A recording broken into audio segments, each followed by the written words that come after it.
All right, here we are, and theoretically we should be live if my computer is not lying to me. So hello, everyone that might be watching. It says nobody is, but I suspect they're lying to me. I want to welcome John. I'm going to hold this. And I forget your name. Who else is joining? Scott Takahashi. Scott, Swordfriend Scott and John are joining. Thank you for doing it. They're striking some dramatic poses here. That's your pose from your YouTube, right? From your YouTube. We practiced this. We practiced this for quite a while. You know, if you've been practicing for a while, I expect you to do a better job of covering up your hairline. Okay, I got to get up to the eyebrows. Well, I have a 5 head. I don't have a 5 head, so I need a wider blade, a cutting blade for 5 head. Yeah, am I fooling anyone with the? Yeah, no, probably not. All right. Well, thank you, gentlemen, for joining. No particular plan for the evening, but I do know that you have a mountain of swords behind you, so we probably have some stuff to talk about. Just to note, we'll try to follow commentary. I'm terrible at it. I'd venture a guess that John and Scott are better at it than I am. So feel free to ask questions and whatnot if you have them, and I apologize in advance for sucking to answer them, but I will try to bring them up as I notice if I don't be terrible at chat all day. Anyway, John, you sell swords, you move swords, you're a middleman, but of a different sort. And before we went on air, there was some thoughts maybe about like, hey, what could you tell us about the behind the curtain a little bit? Behind the curtain, wow. Yeah, not behind the iron curtain, so to speak, but like you have an insight from speaking a different language, from buying swords, and maybe cutting out some of the barriers that other people might have when they buy them. Yeah, no, it's interesting because I get to talk to a lot of some of the major people, like the people behind Ryan, Shinken of Swords, Shung Swords. Actually, they're all from the same family. I mean, a lot of people probably know that. They're all from the same family. They all sort of draw from the same resources, and their family's been making swords for like 200 to 300 years, and apparently they don't always get along with each other. So yeah, so them, I've talked to a vision of like a very violent Thanksgiving, Yeah. Exactly. Instead of a drunk uncle, you have a sword wielding cousin, Yeah. But it's interesting because, for example, if you go to Amazon, there is like Shung Sword, but then Shung Sword on Amazon is actually a different Shung Sword on their website. And so it's all kind of the same people, but with their own businesses.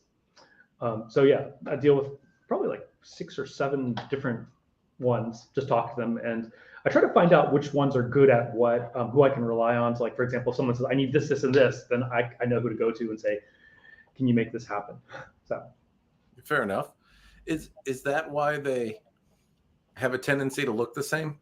I mean, there's a lot more similarities between the manufacturers, as you mentioned them, than differences, and especially in terms of kind of the general shape of, the generic katana that's out there. So they're from the same school, or because? No, it's because in Longtren you have certain common resources. So you have like companies that focus on making saya, and since everyone has like the same shape saya, that's the shape of the sword that is going to be the easiest to mass produce.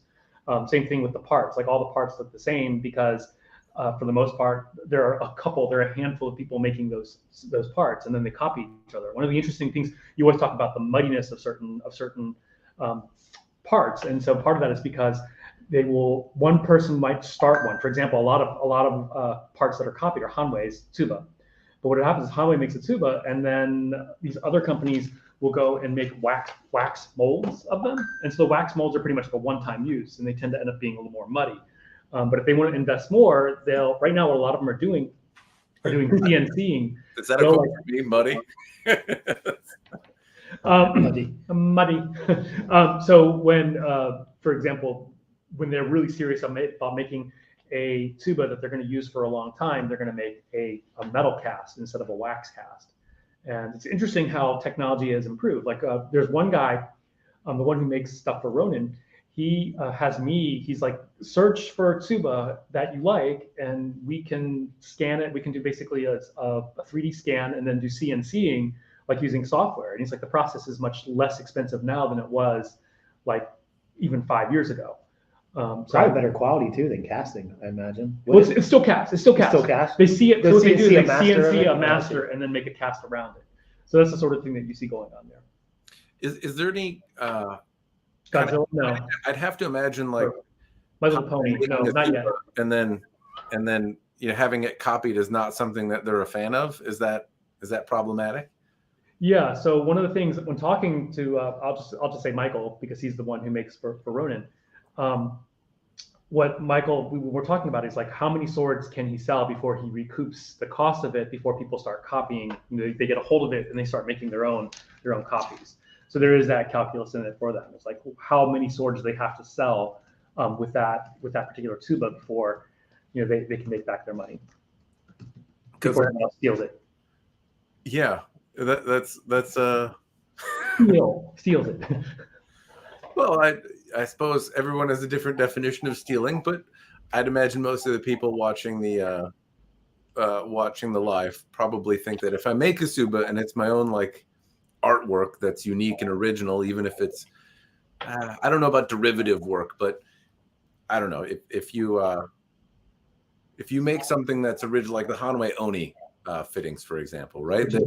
You've seen like works in antiques and things like that, but the way they're all kind of stuck together doesn't appear to be, basically a copy of an antique. It seems like an original work, but you can find them replicated online. So I'd have to imagine that seems like intellectual property theft. It's all over AliExpress. So like you want any styles, go to AliExpress. There it is. That's the issue. I mean, China in general they're not good at enforcing intellectual property laws, and so this is what happens.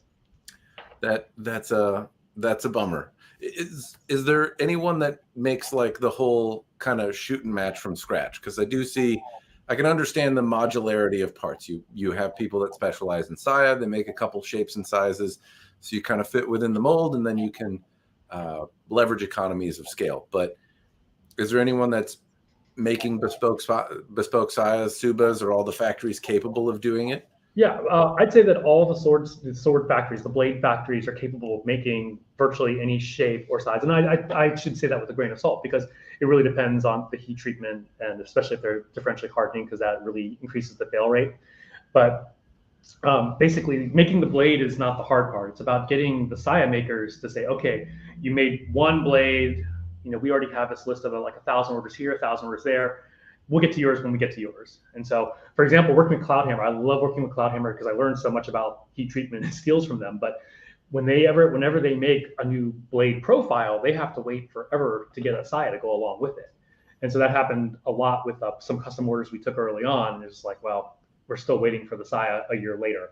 So it's almost better to go to like just I have Boomershine here in the US and say, hey, make a Saya for us. Yeah, that does suck. Like I know I wanted a slimmer profile Saya for my two S5s, but that first run S5 they were making the thick boy, and so like it would be like 2-year wait. Yeah, for a Saya. If they make a lot of something, so they have to sort of do a minimum, I think, of 50 blades, then they can order for 50 Saya. So it's really hard to do small custom orders. So they have to make a sort of decision. We're going to do a big production run, and therefore we can commission the Saya factory to make the Saya. And does that tend to go for like all excluding the Japanese style swords? Because obviously in Longchuan there's more than just Japanese style swords that are made.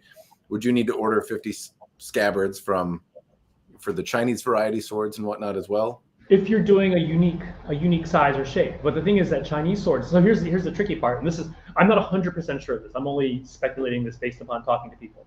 But the Chinese swords they usually don't use the lacquer Saya. They use like hardwood Saya. And apparently those are easier to get through into the queue than the lacquered Saya. Because with the lacquered, you have to like paint them and they have to dry. That was actually something interesting. I'm working with Shinken of Swords. They said, well, right now it's the rainy season. It takes extra long for the Saya to dry. It's like I don't know if he's making an excuse or if that's really true. But then I follow up and ask somebody else, like, oh yeah, it's the rainy season. It's taking forever to make a Saya to dry. So, yeah. I'm surprised. Are there only like a couple vendors that make Saya then? I get the impression that I don't know the exact count, and I do, but there's so much similarity in Saya. I'm sure there's more than like a few, but I think they all have their own timelines and stuff. Yeah, interesting. Are there any ones that do kind of like individual bespoke work? I imagine it's not going to come with a $200 finished sword price, but are there folks out there kind of making the equivalent custom work that you would work for here in the US? I think so. I think so. I've asked about this because I specifically asked Cloudhammer. I was like, if you could offer a custom-made saya, it's like, if you could offer a custom-made saya for each individual blade, make sure there's no rattle, make sure it's it's a really good fit of the habaki and the koiguchi, you would do so well. And then he said, I'll look into it. And that was like a year ago. So. We're still waiting on that call. Hold your breath. My understanding is that Zisei says they will do a custom saya, so I do know that is a possibility. I know that for example, Ryan, Shinken, Lua swords, and Shum swords, they all use the same saya maker. So that's interesting. I mean, I knew the modularity of parts. I would have assumed that there was probably somebody kind of doing one-off custom-y kind of things, but it also makes a little bit of sense because every now and again, you'll peruse the web on a website. You'll find something that like, oh, here's this unique custom thing. For example, I saw this Osuraku Wakizashi from Ryan Sword some time ago, and it had a particular moan on it that may or may not have caught my eye. That I have some. Was it swirly Mitsudon? It was indeed, and I have an unhealthy obsession with it. So anyway, so I see this thing on there, and I'm like, oh, that it's a different shape, it's a different size. But then, you peruse on Amazon, you kind of see some of the other things elsewhere, and like, oh, well, now all of a sudden I've seen that same blade or like a similar looking project, but it's not one, it's like a bunch of them, and they kind of look a little worse, and they're sold for a little bit less. But it kind of makes sense if you have to order 50. And you want to do a side project that you may be like, all right, let's order some number over 1 because then we can make a run out of it. That swirly Mitsudon that you love is actually a sticker that they put on it and they lacquer over it. So. Are you trying to tell me how the sausage is made and ruin it for me, John? Is that what you're trying to do? I'm not saying anything. I said nothing of the such. It's the hard truth. But Scott, what we got to do is a swirly pony don. Swirly pony don. Swirly pony don. I got. I'm just saying, like, sometimes I get this bowl of ice cream and I sit down and I'm like about ready to eat it, and I put some like peanut butter in there and whatnot, and then my wife is like, your boobs are going to get bigger if you eat that. And I'm like, I mean, I know that, but I was just hoping to enjoy this thing without hearing about it. John, You're already married. I just need to know about how the sausage was made right now. I'm kidding with you. I get it. I know there's stencils and whatnot. I still enjoy it. I still enjoy the theme. I enjoy the custom fittings as well. I'm surprised that I don't see more. I mean, I can understand the saya because like the woodwork and lacquering can be finicky, and I understand that there's a different kind of skill required to do that than necessarily forging a blade. But it seems like Tsuba would be within the wheelhouse of a lot of the companies that are out there, and a simple handmade Tsuba out of similar metal would be more interesting, even if it has a little less flair on it than some of the other stuff. But it's once again, for most people are using Tsuba factories. It's not, there's one place that's specializing in making Tsuba and everyone's buying from them. Now they come with their own designs too. Like I said, they had like CNCing like to make unique designs and sort of theirs until people start copying it. But it is that risk when you make one, if it becomes popular, everyone else is going to go and buy it. And so is it worth the investment? It's going to cost you at least $1,000 US, which that's actually pretty big for them. I'm surprised you don't see a lot of copy of Dragon King Tsuba, because they tend to use like some pretty cool stuff that I don't see. But now, because I bought the Shi, but now I see that Shi Death Tsuba you can buy it on AliExpress. But that's the thing, they're up in Dalian. It's different from Montreal. So it's not Longchen. Yeah. So the Dalian. It's the proximity makes a difference. Yeah. Yeah, I remember there was a Tsuba that I got on a Ryan sword katana that was sent my way. They were aware of my odd fascination with a particular moan, and the sword they sent me didn't have a Tsuba that fit. So they made one, and it looks like it's made out of some, folded steel, patinated something. But if they just hammered out a disc and cut a hole in it, like I would find that to be more interesting generally than most of the fittings from the Tsuba factory. I don't generally find them it seems like the blades have really stepped up their game, and you get like really compelling blades and polishes and metalwork, and it's I don't know that I've seen a lot that really mimics Nihonto, but I would say there's like a lot of artistry and beauty in the metal work and sword work. But the Tsuba just seem to be like really falling behind, as well as some of the other parts. I'm seeing some. I mean, once again, I think they're using a lot more steel, like steel casts, to get more clear pictures. But it's still that same thing where they cast one and then they hand paint it, and then they'll like Dremel some of the detail into it. So there are some okay ones, but it is what it is. I mean, what I was going to say was Cloudhammer. They actually, he's trying to show you this copper Tsuba here that Cloudhammer did. But Cloudhammer actually did a bunch of hand carved Tsuba, and then their warehouse got robbed.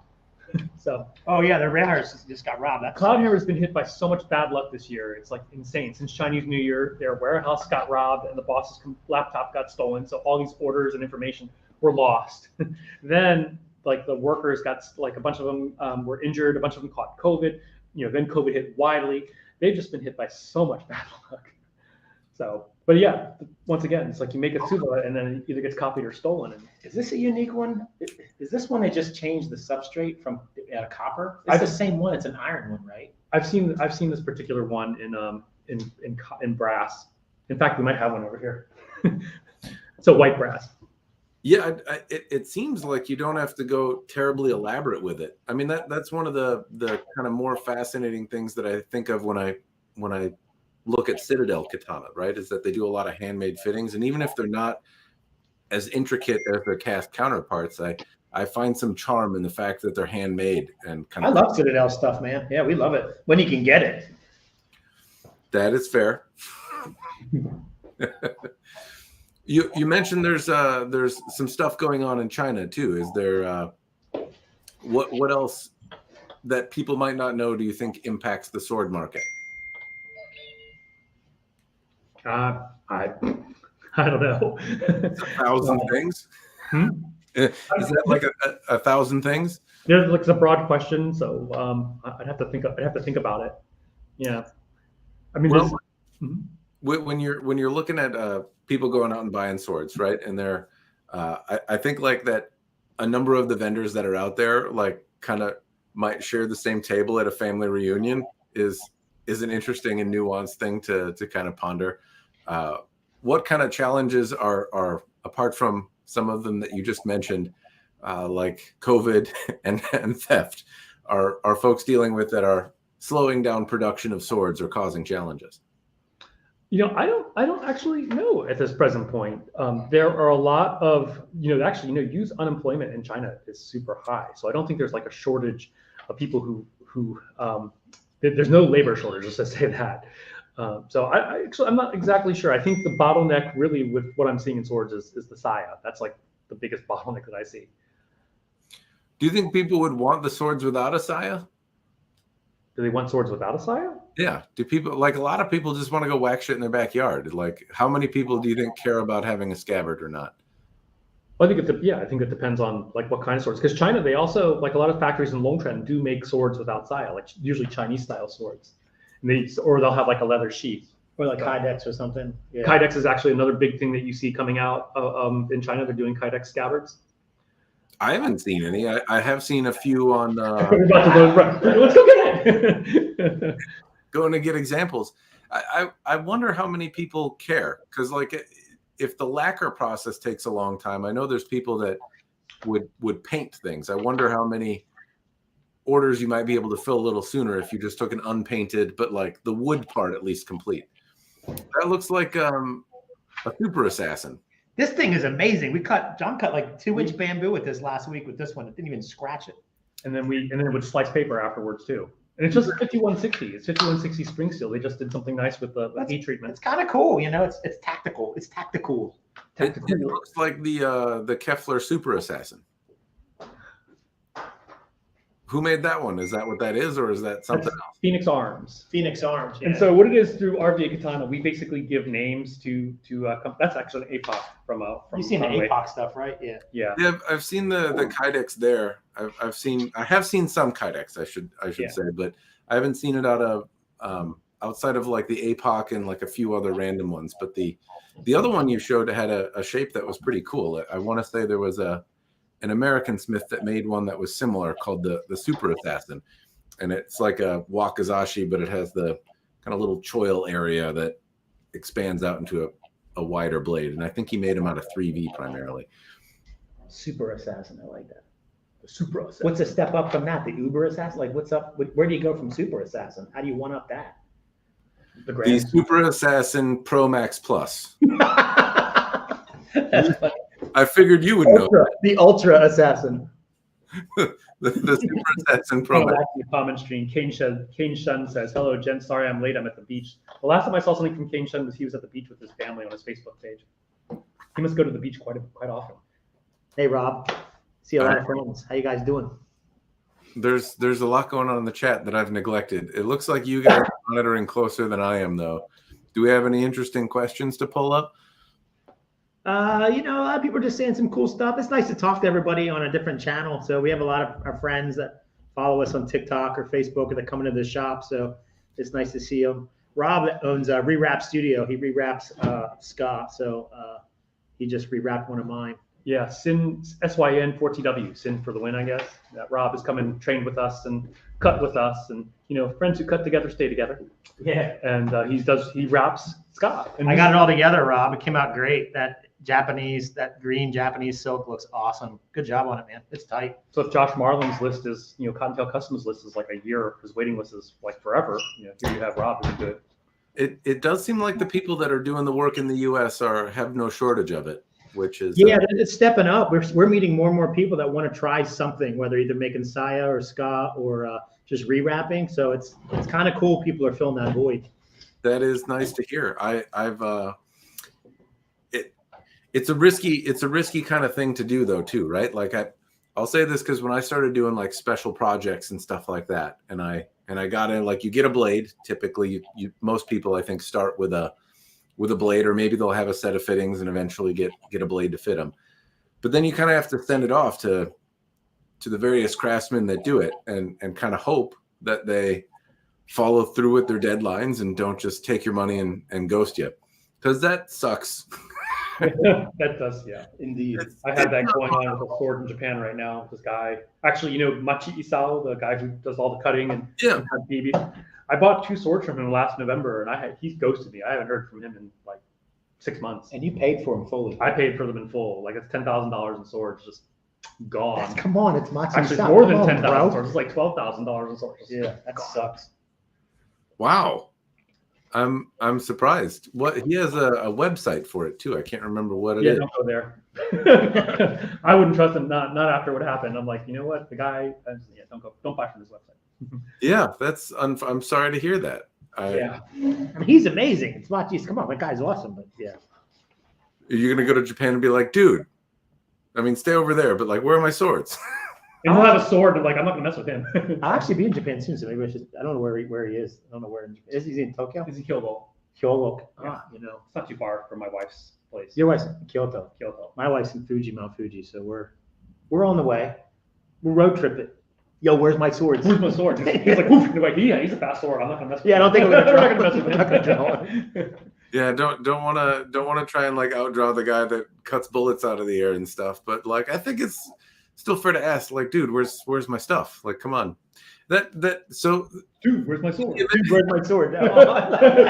We have a new thing we're gonna do.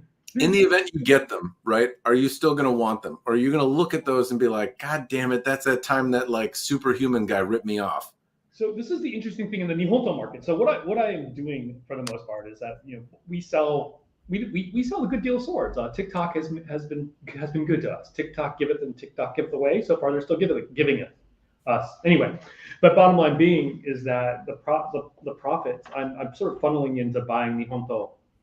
And so when I got that particular Nihonto from him, when I ordered the Nihonto from him, it was I wanted a long, like Nambokucho or Kamakura-tachi. And it was like a 72, 73 Nagasa. So a very long one, 2.7 sori, so a very deeply curved sword. And so this is really what I wanted, what I really, really wanted. And it just wasn't coming. And then in the meantime, I have since gotten a longer, older sword. And it's just like, I don't say I don't want the sword, but it doesn't have a special place in my heart. If I ever get it, it won't, have a special place in my heart. Except for the one that Machi Isao screwed me over. That's what happened to me when I eventually got some of these projects done or hunted them down and hounded people enough to give me my stuff back. Is I kind of looked at them, and even though one of them in particular stands out to me, it was full of swirly mitsudomes and it was a beautiful, nice sword. But every time I looked at it, I was like, God, fucking, just. I saw the like frustration and anger it took me to get it done, because it put me in a bad place. I had to be more litigious with people, and it wasn't fun. And so then I sold it, and I was like, I don't really want it now, because I don't want to look at it. And it sucked all the fun out of it. Kane Shunter, Kane has asked about SX105V, which is a Japanese tool steel. Pretty much, as far as I know, Cloudhammer is the only one working with it. So SX105V, it is a fairly rigid steel. It does not bend easily, and when it does bend, it has a tolerance of about 70 degrees. Has really good edge retention. You can get it in anywhere from 0.75 to 1% carbon. And Cloudhammer likes to use two versions: one for making hamon type style, basically differentially hardening it, and then one without. But you can do some amazing. So here's one. You can see this this Choji Hamon on this 51 CRV4 here. This is an 80 centimeter long, so about 32 inch long, 3.1 centimeter sori handachi from them. So yeah, 51 CRV4 is a really fun steel. We've cut with it quite a bit. I love it. It's my go-to steel. I think I went overkill getting two S5s. I should have got an S. But your S5s are so fun to cut with. Yeah, I mean, I have an SX105V Wakazashi, but I'm definitely going to SX105V my next. SX105V provided heat treated behave like T10. It actually has better bend resistance than T10 and better edge retention than T10. Less likely to chip. Sorry, I was just answering one of Kane Shen's questions. You're answering Kane's questions before I can get to them. There we go. That's what you're answering. I'm prescient. Yeah, you've got it. You've got it. That's fine. I wasn't terribly impressed with I think I tested to failure one of the SX10. No, that wasn't that 51 CRV4. 51 CRV4. That's the one that broke. Well, in fairness, they all break, but Wait, do you break swords? What are you talking about? Swords? What's he talking about? These are broken one of my swords. These are precious works of art. Yeah.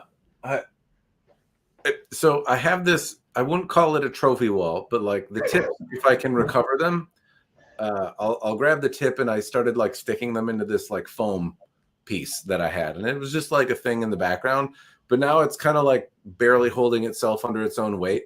And I'm kind of nervous to... That's pretty much how serial killers get started. Yeah. That's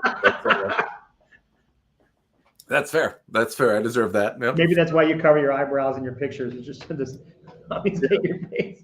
Yeah, when people are describing me to the police, be like, he murdered my sword. There's a guy with a questionable hairline. We just couldn't make out if he had a You don't know. In the lineup, it's like, which one is he? Can you get them all to put their hand right there? Hand him a sword. Hand him a sword and cover his phone.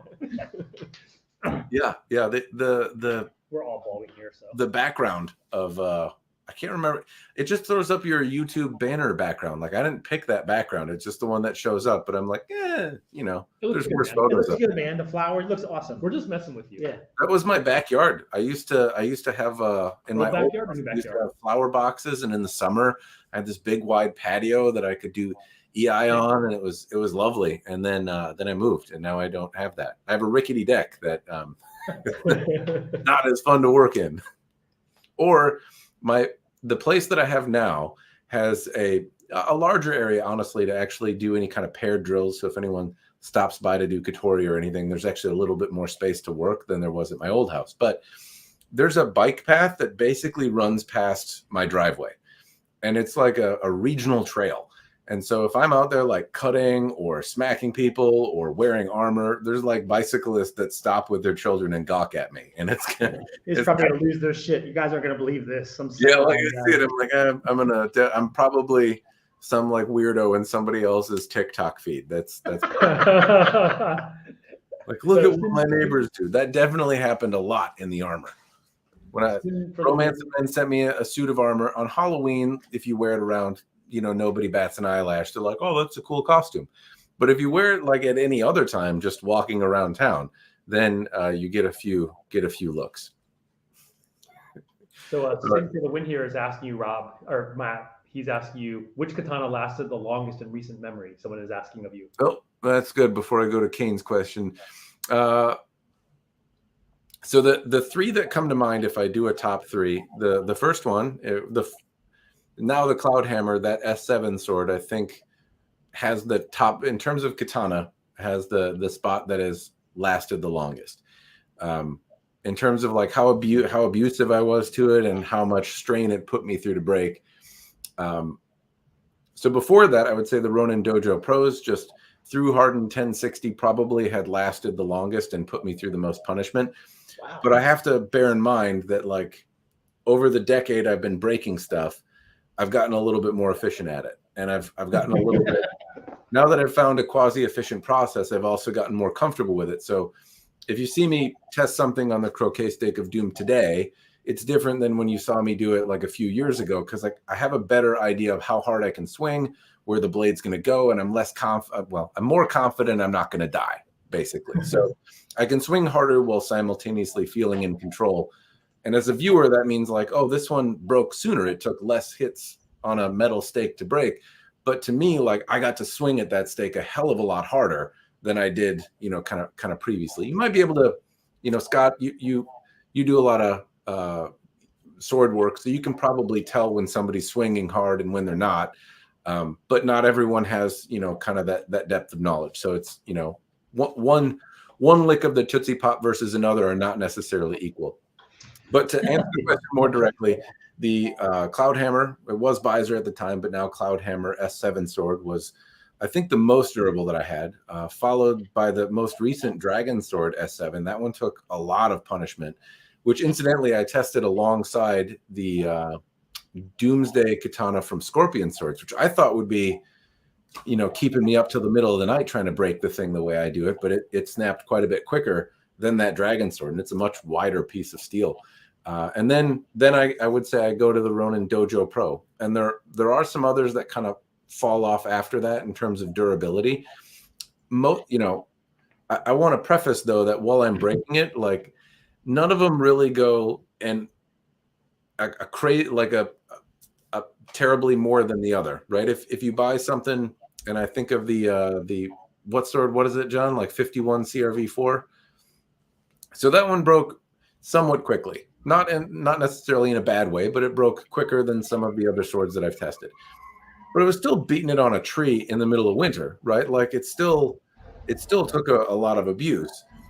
And if you go to the S7 sword or something that lasted the longest, well, it definitely lasted, but I think there's certainly an evaluation there to consider that. Like there's very few of them that have been depressingly little.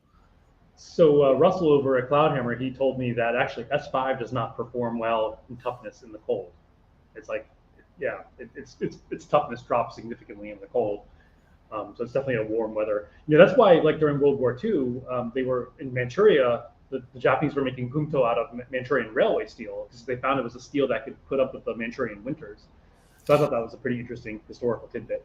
I imagine there's going to be some variation there. Plus, I do try to make note of it when it drips below like 30 degrees or something. So once it like tips past the freezing point, to me that's a notable point, I guess. But I also test swords when it's 20 below outside. So like there's freezing, which it's nice seeing you in a hakama with like chukka boots and like a hoodie with your keikogi over a hoodie, and you're like, and I don't think if I stay out there too long, so the camera equipment starts to freeze and like the batteries drain really quick. But when I come back in, if I have a beard, like I'll have beardsicles and snow in my hair and like all sorts of stuff. But the hakama is you can get by because you're moving, but if you layer up too much, then you start to sweat, and then that can be problematic. So it's a good balance, but I would say that most people are probably going to be pretty chilly training in a hakama, a sweater, and 20 below weather. Hey, it's Hokkaido weather, man. It's pretty accurate. So the S7, what is it? So Dragon Sword S7 held up pretty well. You're going to see more and more S7s coming out of Longchen, and actually at a lower price point, because we're going to be sending you one. Actually, Michael from we don't have a good. We'll call him Heaven and Earth for now, but we're going to be naming the company Dragon Spring Steel, and we're going to send you their S7 mat for you to try to break. So it's going to be like I think a $360 to $400 sword. I'm happy to. They hold up well. They're a bit of a pain in the ass to break, but I think I found a reasonable way. Usually there's like milestones to the breaking, which I should probably start prefacing with weather a little bit.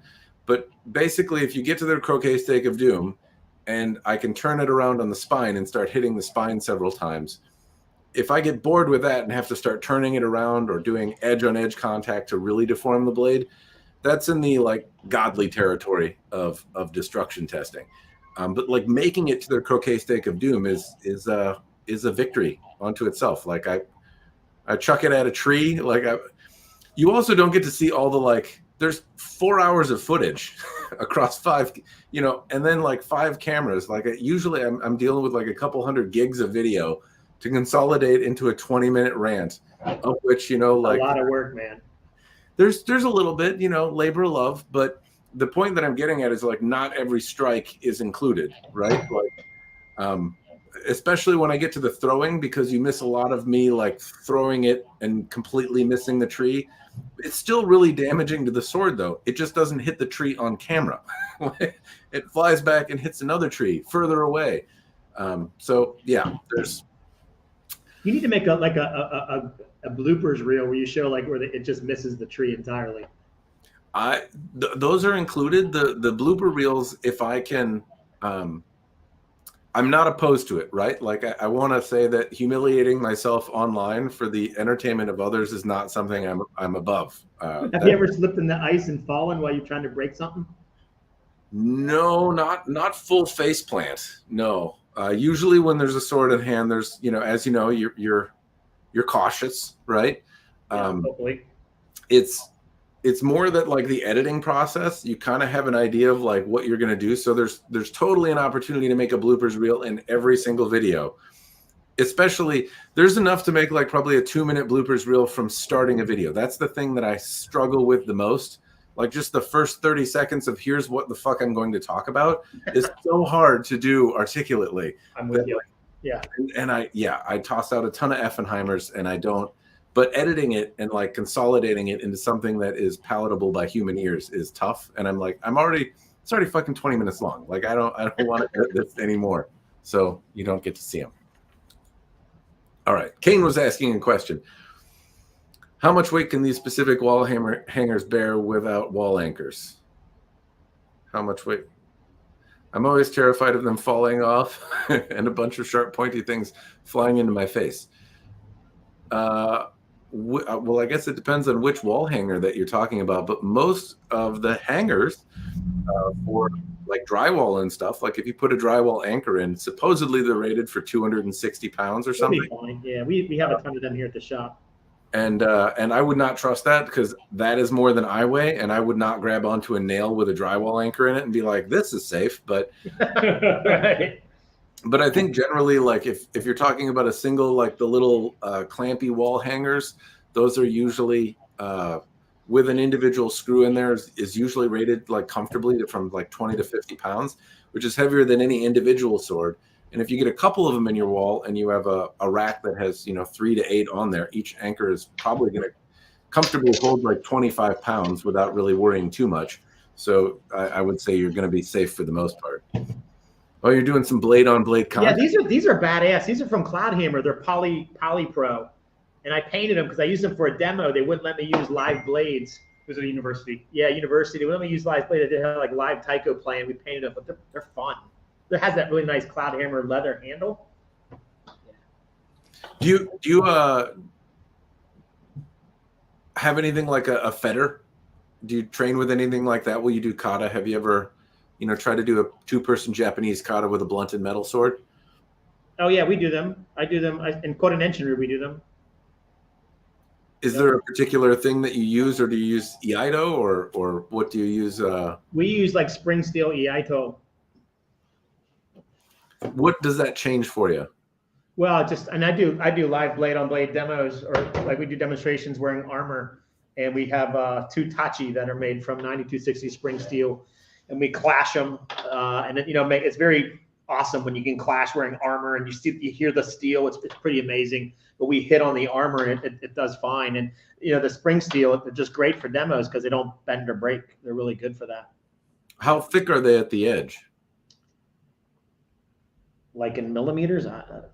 Yeah, does it? I mean, is it like really dull and wide? Oh yeah, they're super. Yeah, they're really dull. But I mean, you could sharpen them. We've taken sharp ones and dulled them for demos. We did a demo years ago where actually this, I think the video is somewhere online, where it was some big demo for some Asian festival, and I came out with one of my students wearing armor. I just got back from Japan. We had two big bamboo, like 8-foot pieces of bamboo on the sides of the stage that people thought were just decor. So we walk out in armor and we do a bunch of kumitachi gata wearing armor with the tachi, and people are like, holy shit, it's blown away. Then as we walk off stage, we turn, draw, and cut the bamboo, and the whole demo, we had been doing it with live blades. It was pretty impressive. But I'll never do that again. So then the next one we did with dull blades. That was much better. But the spectacle of wearing your yoroi and the clashing of the swords and the tsuba zedai, I mean, it has a really awesome, people want to see that, you know. I mean, I want to see that kind of shit. That's fair. It does sound pretty cool. The idea of more or less doing paired kata with live blades, though, is, at least in Katori, there's a lot of edge on edge parrying, right? Yeah. And on one hand, like doing that with a live blade, or even something quasi close to a live blade, like a dulled iaido is still going to bind differently, right? It'll like your munedori or wakidori that you do. We do it in several of the ruhai study. We have this as well. You know, it's very different when you hold a bokuto. When you have a bokuto, you've got this honking big ass thick piece of wood, and you don't have to be as precise. But when you have something like that steel in your hands that represents a real blade, man, it really changes the dynamic. You start to see where your skill isn't as good as you thought it was, or the way that you held a bookend is much different than how you hold the blade. So there's some value to it. It's just, you know, there's a big safety factor in there. And, you know, We had a class where somebody got her finger slashed, needed like 3 or 4 stitches with a blunt iaito. I thought she lost her finger. This just happened. So yeah, now I'm like doubling down. Safety is no longer third. Safety is like second. But, you know, I mean, the thing is, I want people to be safe and feel safe and have fun training. So, but, you know, I've seen people get hurt before. I saw somebody in Japan get 2 of their fingers cut off drawing a sword. So yeah, that is there's a balance to be struck. How many of the students do you find are interested in the martial arts aspect of it versus the, I don't know, maybe meditative or or something side of it? We say the sword is a lens to a greater part of the culture, right? Just history, language, culture, philosophy, and sometimes religion.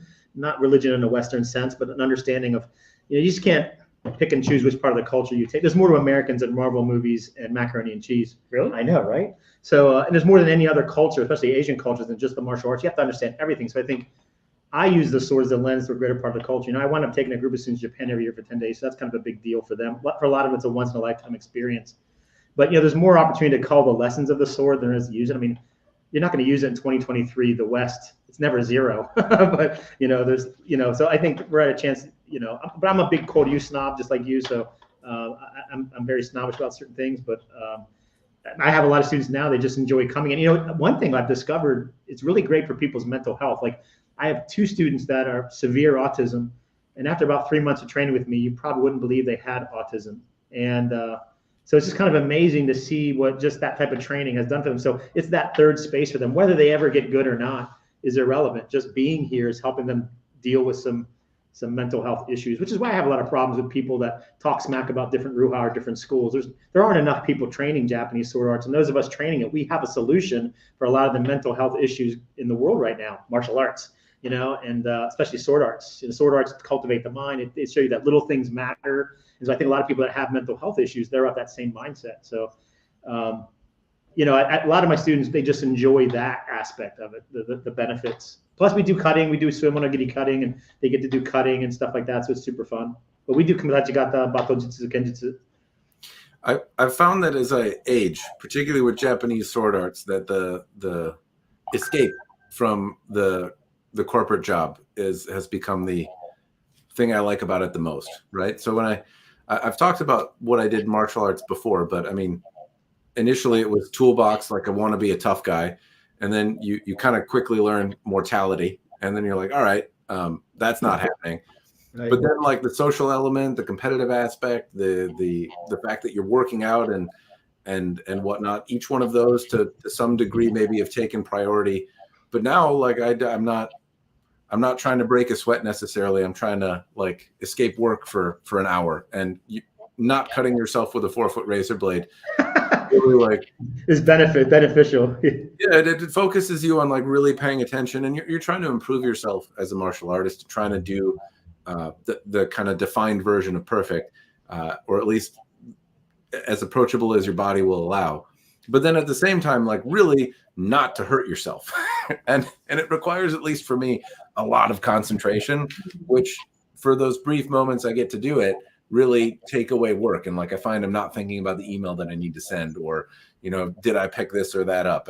I'm really focused on not hurting myself. And that's funny you say that. I have a lot of students that want like a steel Iaito. So they want something, and we do a lot of cutting. So they want something that's approximate to the sword they train with. So there's less variance. So they, you fight like you train week, fight week. So they want to use a sword that has the same, as close as possible to the level of sword they're going to cut with. But I have found that, especially beginners within a couple of years or less, they wind up, they're not, people aren't used to doing these sword arts, and they have full-time jobs and lives. So the repetitive stress injuries that can occur from, your arms, I find students, they're better served going to like a zinc aluminum sword, like Plazando or Mojito or something, or something like these from Cloudhammer. These plastic, they're very lightweight, though the handle and everything is realistic. I have some students who that's all they use. I have one Japanese girl, 2 Japanese women, they use these exclusively because an Iaito, even then, is too heavy. And the thing is, at the end of the day, them training and practicing the skills, it's more important. So yeah, they might only be able to train for an hour with a heavier Iaito, but with a lighter Iaito, they could train for 2 or 3 hours. What's most beneficial? The fact that you can just train, pour yourself into training, get those benefits, and just do the kata or do the technique over and over again. So I have found that even the weights of some of these Iaito really are prohibitive for the training for a lot of people. So Tengu 190, John Smicka, I have to give massive props out to him, because he was the one who told me, hey, Beiser needs someone to help them. Beiser needs someone to help them. Because of that, I reached out to Beiser, and then we became Cloudhammer. Hey, John. Stuff. But anyway, John asked me to try to sell his sword. Check out this bare-boobed woman on this. Oh wait, wrong thing. Bare-boobed woman here on. Yeah. It's a Suba with pubes. Suba with pubes. Yeah, John's a good guy. John's really awesome. A good guy. He's a really good guy. We appreciate I believe it's called the John. There, I did it for you. John Smicka wants to sell his boob sword. And you can buy that Suba off AliExpress. Kingfisher, have you ever thrown a sword in the pond at your old place? Not intentionally. There are chunks of it that have gone in. So there were 2 ponds, and if it rained a lot, they became 1. But there was a pond behind me with a fountain, and then there was a pond behind me that like didn't get turned into an ice skating rink as often as it should have, but it was a little wider and flatter. And that's the pond that got most of the swords stuck in it. And I wouldn't say they were full swords, but there were definitely like some handles. Like the Dark Sword Armory Baron video or the Alexandria, one of the two. I broke the I tested striking on the pommel, or not the pommel, the crossguard, and like the first time I struck it and it broke, it flew into the pond, and I was like, fuck. And then I was like, all right, don't do that again. And I struck the other quillin, and it broke and flew into the pond. And I was like, God damn it. Like I want to show the cross section of it. And so both of them flew into, there was a chunk of Orion sword that's lost back there too, somewhere. So it's like in the future, some archaeologist is going to come to your pond. Like, what the fuck, man? Oh my God, this must have been some place where some great battle happened here. Look at all the broken swords. Yep. It's going to confuse some people. Some future people are going to have questions. That's in the middle of winter, maybe one sticking out of the ice, and some people think they'll draw the sword and kill the Britons. So there are pieces remaining there. They're gonna. It's going to raise some questions in the future for sure, but no retard throwing sword pieces from a pond is no basis for a system of government. He's Mighty Python. All right.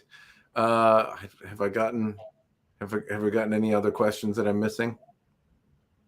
We've gotten to all the questions. People aren't asking a lot. What Blair say? Some Ruha have a name for a Mojito that is wider than normal for edge blocking. Mojito is just like a replica sword, right? That's my understanding. I know. Like Meirin Sangyo, the original, they were the inventors of the zinc aluminum sword, and they originally called it a Mojito, but I think that term has moved on. Oh, Matt, someone's asking you a question. Oh, it's my friend Mike. Shinto, do you under which line? Sugawara. I can't remember when I studied, I started. It's been a while, and I study out of a study group in Minneapolis, which kind of reports to the East Madison Martial Arts. Anyway, the primary school is out of Madison, Wisconsin, and the line is from Sugawara. He does. He changes Sugawara as well. It's my friend. He'll see you at the seminar in Wisconsin. Hooray! Yeah, cool. More Katori people. That's awesome. It's gonna be a hoot. It's been a minute. It's been a minute since seminars have happened, so I'm very excited that like it's continuing. And so I started with Katori. Oddly enough, like it was sword buying that brought me to Katori. I was looking for somebody to train with, and there happened to be like somebody that I bought and traded and talked swords with. And they were like, I think I know somebody who's looking for a training partner in your area. And it kind of got the ball rolling. And now there's a small group that study Toyama Shinto in the Minneapolis area. And then because Katori is as some old Koryu are, they're a little sensitive about showing all the secrets online, particularly if you're a nobody like me. I don't have any, rank in the school.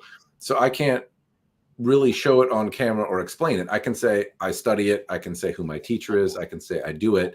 But I can't like explain how to do it, if that makes sense, right? So I'm not a teacher. Toyama Ryu, though, is less sensitive. So I was like, all right, well, if I'm going to review these swords online and I study swordsmanship, but I can't do any of the things I know how to do, like I got to go get another toolbox here. And so I started studying Toyama Ryu as well under the Hataya sensei line. So it's his version of Toyama Ryu. They don't do kumitachi in that line, do they? They do. They do? That's the line that does kumitachi? Gotcha. Not so often. I can't remember if it's... Anyway, Hataya is the head sensei of the Toyama group that I'm in. They train other like U.S. Federation of Batato stuff so that you can go to, various competitions and stuff. I have to limit the amount of travel that I do in a year, so I tend to focus on the Katori side. And the teacher that I have in the Toyama group, I feel like gives me the toolboxes I need to look like a sufficient asshole on the internet when I swing swords around. So yeah, they're very different though. It gives two very different perspectives on swordsmanship and where they focus. The Katori group, for example, doesn't cut anything really ever. So they do a lot of paired kata, and it's impressive because like I guess from my pleb Western mind, right? Like if you're telling me that you're doing some square dance steps over and over and over again, thousands of times, and you're gonna like translate that to a martial art, I'd be like, that seems stupid. But you do, like the kata teaches you a lot of stuff. There's a lot that you can do to really learn a lot within that system. But you never cut anything, right? And the Toyama people cut stuff all the time. Every week they're cutting stuff. But they focus, I think, on like what is that perfect cut, and it becomes a little bit more of a competition, or maybe a little bit more of a niche side of things versus like the Katori people don't cut. So when they do, they tend not to cleave the mat in two or do like a perfect 45-degree cut where they can execute 6 to 8 cuts on a single mat. But the mat, if it were a person, is still dead, like very dead, and they're still in a posture that's going to guard them perhaps better than bringing the sword down to your knee into some sort of not controlling the center line position. So it's interesting to see the two different thoughts on it, and I think and the two different teaching styles as well are really beneficial. I think they fall in together really well.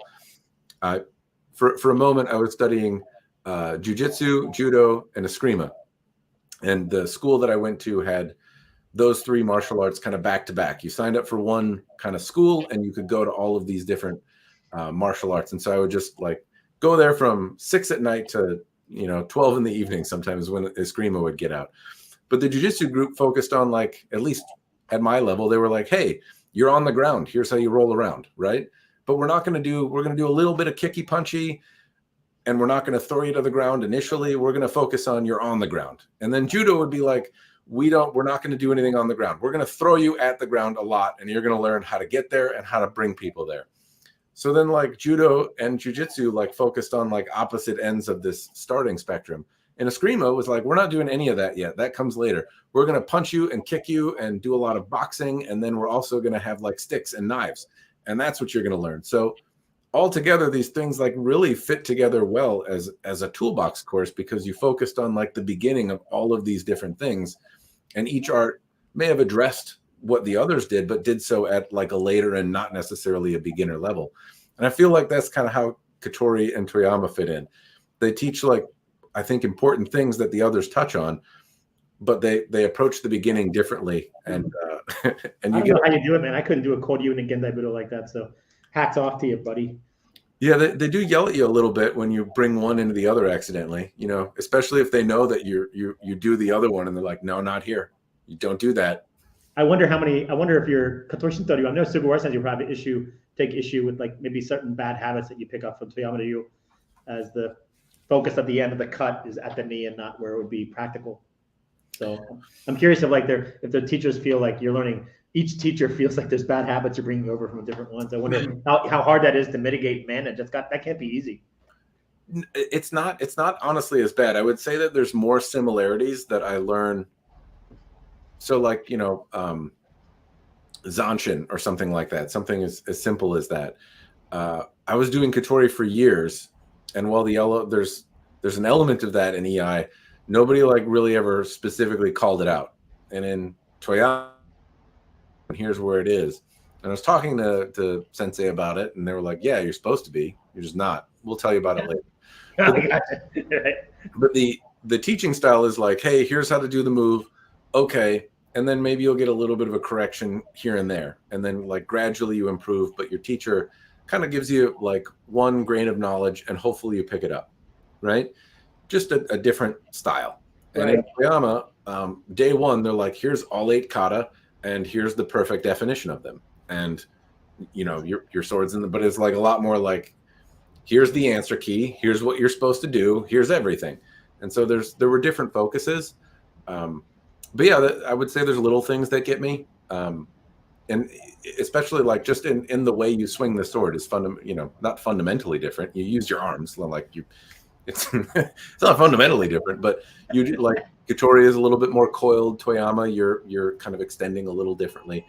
So there are different ways that you swing the sword. And I think I tend to bring more Katori. Like I think more habits from Katori come into Toyama and I get slapped about them than the other way around. So usually it's one teacher that's more mad than the other. That's cool. What's that? I know someone asked about Okatana, so I just wanted to put it in the background that we do. Cloud Hammer makes this is actually the Tachi. That's the Tachi. But there is a Okatana. We don't have one in stock right now. But we are actually getting one in an S5. Okatana, yeah, that's a term used in Japan. Never. What do they call it? It's not. It's katana. There's no term. Okatana is a term used by Westerners to overclassify Japanese swords. It seems like you got a bone to pick about it. You don't like that? Yeah, no, I'm not opinionated. I could go either way. Stupid Westerners, that's fine. So John, you sell a lot of swords. What are some things you wish people knew before they bought a sword? I mean, everyone's a little different, and the reason for getting a sword is different. And the vast majority of people we sell to aren't practitioners. They're not the people who follow your channel. They're the ones who just walk by and they say, "Oh, there's a sword store. We're going to go in and check out a sword." You know, and so and same thing. People online, they are looking for just basically a budget sword, something under $100, $150.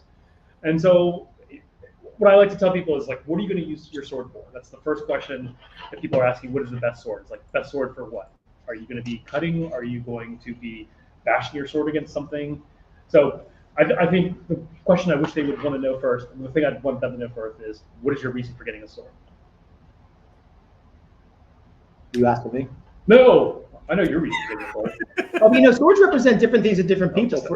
You know, so it's. I hear him say this all the time. They do. For some people, it's heraldry or heritage. Some people, like, you could have a really shitty day, and that sword in the wall could remind you what would a warrior do. A warrior wouldn't give up, so it's inspirational. It reminds people of the tenets of the warrior, like honor, respect, integrity, focus, discipline. Like, respect isn't demanded or commanded; it's earned, which means it can be lost. A lot of people don't comprehend that. They don't realize people could lose respect for them. Sort of reminds you of that. It's historical. It's like holding a piece of history. It's an aesthetic, and they're cool.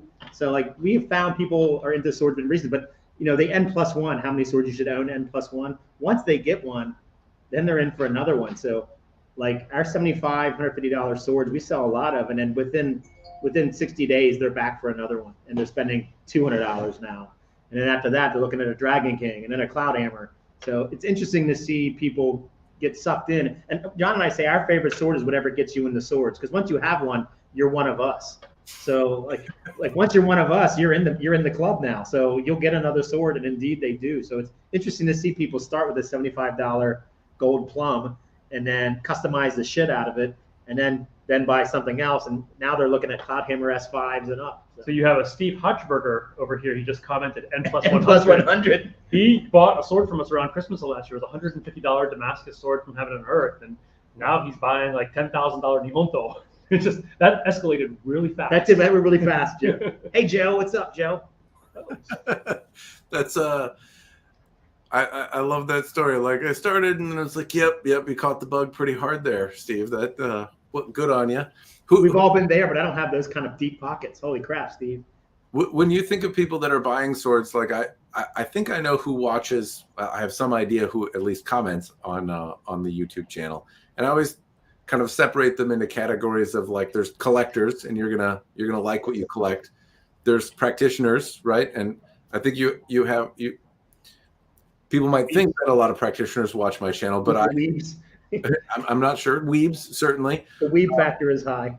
But there's also people that like are prepping and really want something durable for the zombie apocalypse, and there's people that aren't practitioners but want to have fun with the sword. So some of the traditional elements or how well this or that connect in a way that is that their traditional definition of perfection is not necessarily as important. No, backyard cutters, we love them. And, we learn from backyard cutters because they come up with some creative ways of cutting stuff or putting stands together. They think of stuff outside the box. When you're conditioned training a sword art, you think of things very linearly. Then these backyard cutters come along and they're not bound by any BS logic. They come up with some cool shit. So we love backyard cutters. Give me some cool shit examples. Oh man, we saw one guy was cutting multiple pieces of bamboo and cardboard tubes. He had a very interesting contraption for cutting cardboard I'd never seen. Cutting different substrates, just the cutting stands. And these guys, they admit, like, I'm not some sword guy. I don't train, in any particular ruha. And they're honest, and it's kind of cool to see that. They're sword lovers, and going outside and just whacking at something gets it out of the system, But we have a lot of them that are our friends, and we love them. They're very creative. So we love backyard cutters, man. I would also say, like, backyard, like the people I've seen, like we have another guy, Mark, who works for us, and he's a Euro. He does Euro swords and he does Japanese swords as well. And one of the things I noticed, he's like an exceptionally good cutter. Really good cutter. He's a backyard cutter. He's cutting water bottles. He's aiming at the neck of the water bottle. So when he wants to cut a tatami, he's like, I think I'm going to put that right there, and whoosh, puts it exactly where he says he's going to do it. I mean, he's like so super accurate. And people rag on people cutting water bottles, but he's used that to create a level of effectiveness that, pretty cool. They certainly do rag on you for cutting water bottles in a. So I don't think like a lot of people on YouTube don't necessarily do it. No, most of the people that listen to my ramblings don't get too mad at me for cutting water bottles, but every now and again I'll catch some side comment on when I'm in the dojo, and I'm like, well, what about this? And they're like, well, you cut water bottles, like what the fuck do you know? And I'm like, well, we have those same douchebags come in here and think, oh, cutting a pool noodle is easy. Okay, do it, and they can't cut it. Then I'll have a student been training me for 3 months, cut that pool noodle 6 times. He's like, he's probably been training for years. Yeah, 6 months. So like pool noodles are different, man. So it's all good.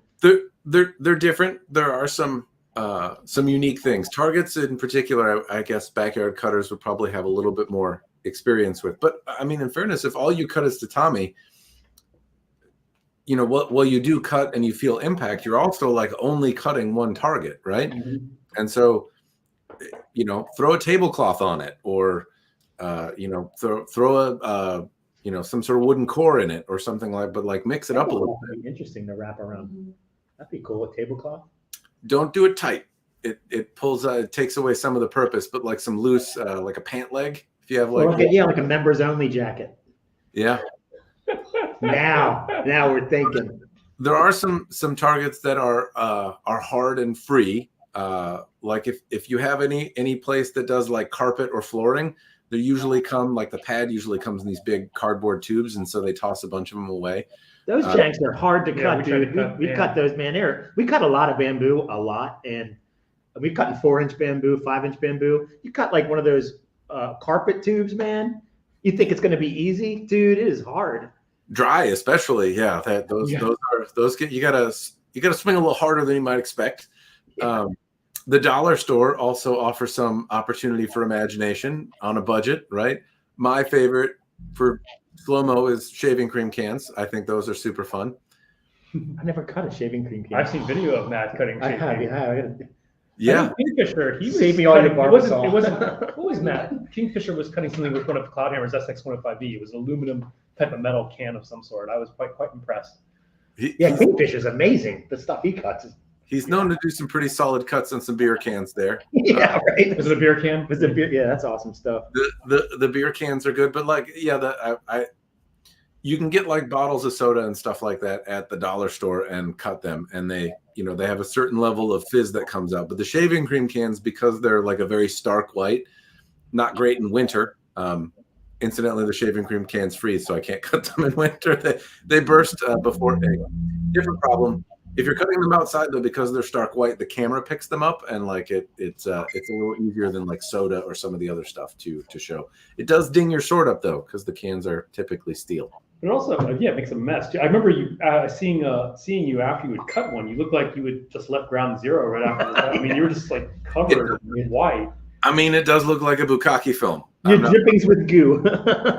You have a. I wonder which one of ours was in poor taste. What's that? I mean, someone was saying about samkum though. So I don't know my Korean sword typology yet, but we just did get some Korean mat cutters in, and they're kind of fun. We cut with them tatami the other day, and they were like hella fun. It's a Hitazukuri blade profile, which I wasn't expecting. So and they're hella wide. It's a thick boy, wide boy, but a thin boy. It's a thin boy, but wide boy. Thin and wide. But Mark, he took one home and he tried to cut a water bottle and rolled the edge on a water bottle. So this is definitely a mat cutter. Really? Yeah, he rolled the edge on a man. Yeah. I think you might be answering Kane's question here. Handled an excellent bottle cutter, but terrible at cutting mats. This is the reverse. This is good at cutting mats. Not the opposite. Cutting. I'm trying to think of bottle cutter versus mat cutter. I want to say that like bottle cutters usually tend to favor. I mean, my version of bottle cutting is I've successfully cut the bottle and it didn't like break the sword, right? Or if you're trying to cut multiple bottles at once, that you can do that quickly before they topple over. And so I tend to think that like light swords, like a Hanwei Shinto, for example, I thought that was a great bottle cutter. It wasn't a great mat cutter though, but I could move it around really, really quickly, and so I thought that was better at getting some of those quick cuts, but it wasn't as excellent at cutting mats by comparison. I don't know if you've had anything that's given you excellent bottle cutter, but terrible mat cutter. I've never really cut bottles. I've done some, but like I've never, yeah. But I get it because tatami, a monte, Mugendachi is like $10 a mat. 10 of them is freaking sword money. So I get why people like cutting, but I don't give a shit. There's people out there cutting, having fun. We need more people doing Japanese sword arts in some way. So there's too much negativity in the world. We need to be positive and supportive of each other, no matter what people do. As long as they're happy and they're safe, that's all that matters. You're not hurting anybody? They're not harming anybody. They're going in their backyard and getting it out. At least they're not punching their wife or putting holes through their drywall before they storm off in their IROC Z. Guilty. They're happy the IROC fun, Z part. That sounds like a personal story there, Scott. I've never owned an IROC.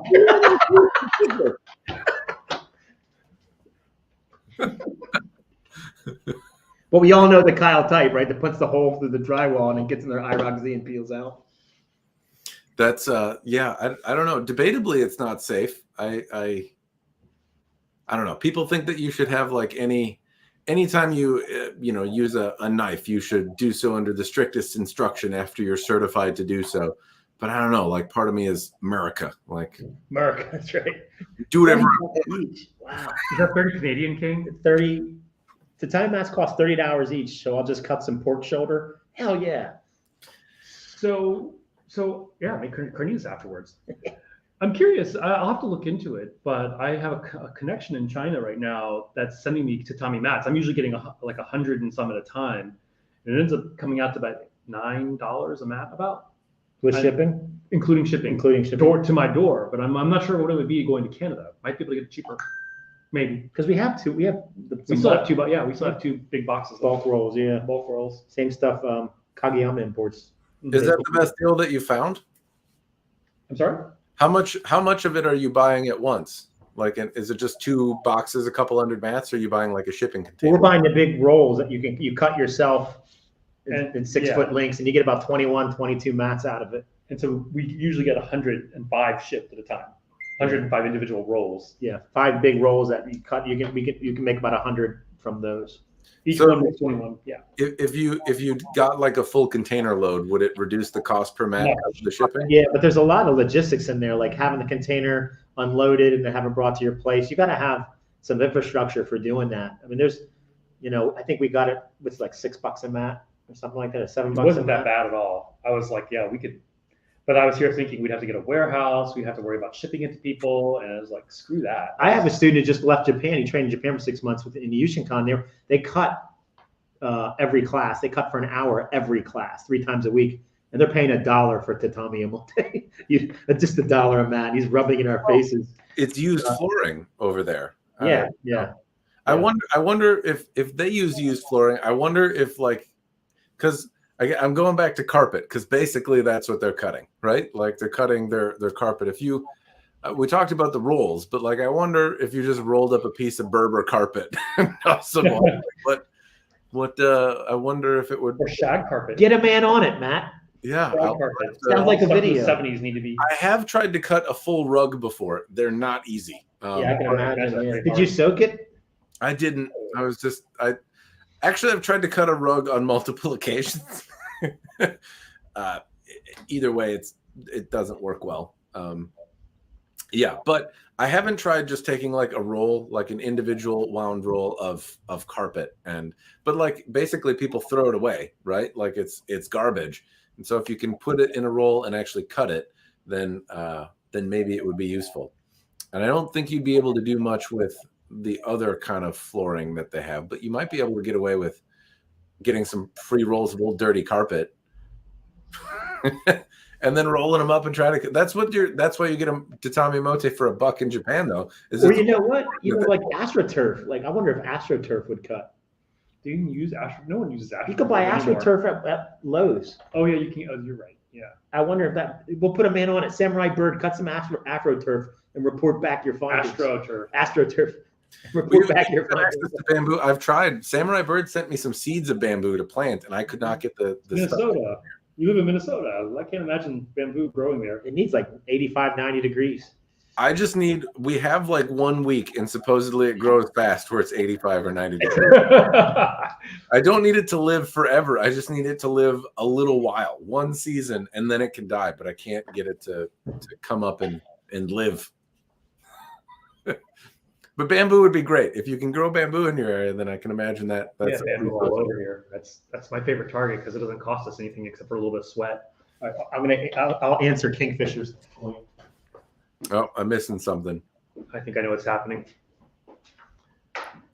Did he go get used carpet? Is that? Yeah, I meant to say AstroTurf, but I said AfroTurf because we just got Afro Samurai's sword back today and we cut with it. So that's why. So that term is on my brain. I got you. You got the super deep sorry. Thing is stupid. It's awesome. We cut with it. It cut through Goza pretty easily. I like that it actually sheathes and the scabbard doesn't look like a boat oar. It's tough to get the shape on that one right.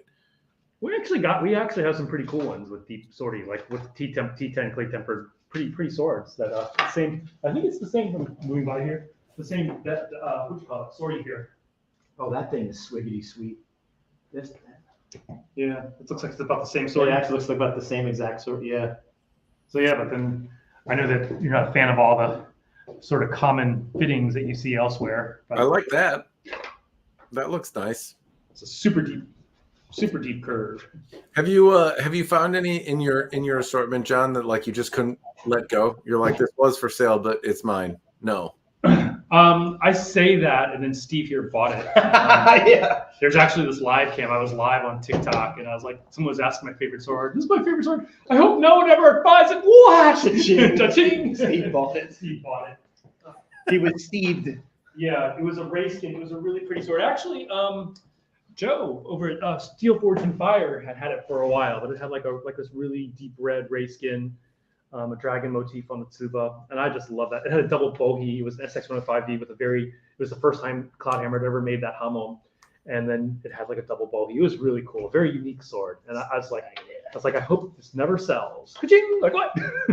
I dropped an F-bomb right there on TikTok. Oh, that was the famous F-bomb. That was the famous episode. F-bomb. Yeah. So I've learned not to list things if I don't really want to sell them. Like I had this idea, I have to put this Nihonto up now because I need people to get their eyes on it. No one's going to buy it immediately. So I listed it and then gone. I'm like, damn, I didn't even have a chance to study it. You can't buy what's not for sale, John. Yeah, that's true. That was my So add more thousands to the price next time. good idea. Have you had any that you really regretted selling? Yeah, so actually, I'm semi-superstitious, and so the first Nihonto katana I had was the Takata family one. They're in Bungo, Japan. They were very famous for making super durable swords. Collectors hate them. Collectors don't like these swords because they're considered to be kind of ugly. But that was my first one, and at that time, almost as soon as I got it, I started having lots of good luck. I mean, my business, I'm an acupuncturist by trade, and my clinic just suddenly took off. It was doing great.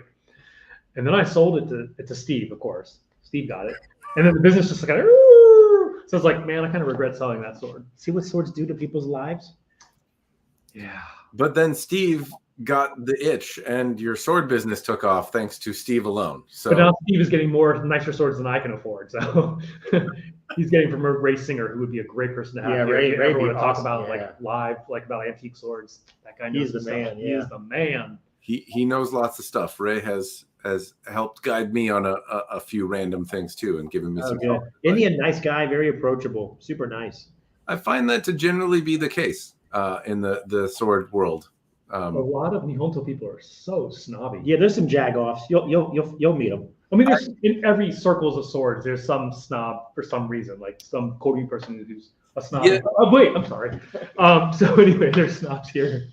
I find that most of the time, not really. I mean, there are people on keyboard warriors and stuff like that I tell people on YouTube that if you want to be on social media, be prepared to be told to die from cancer of the ass at least a couple times a day.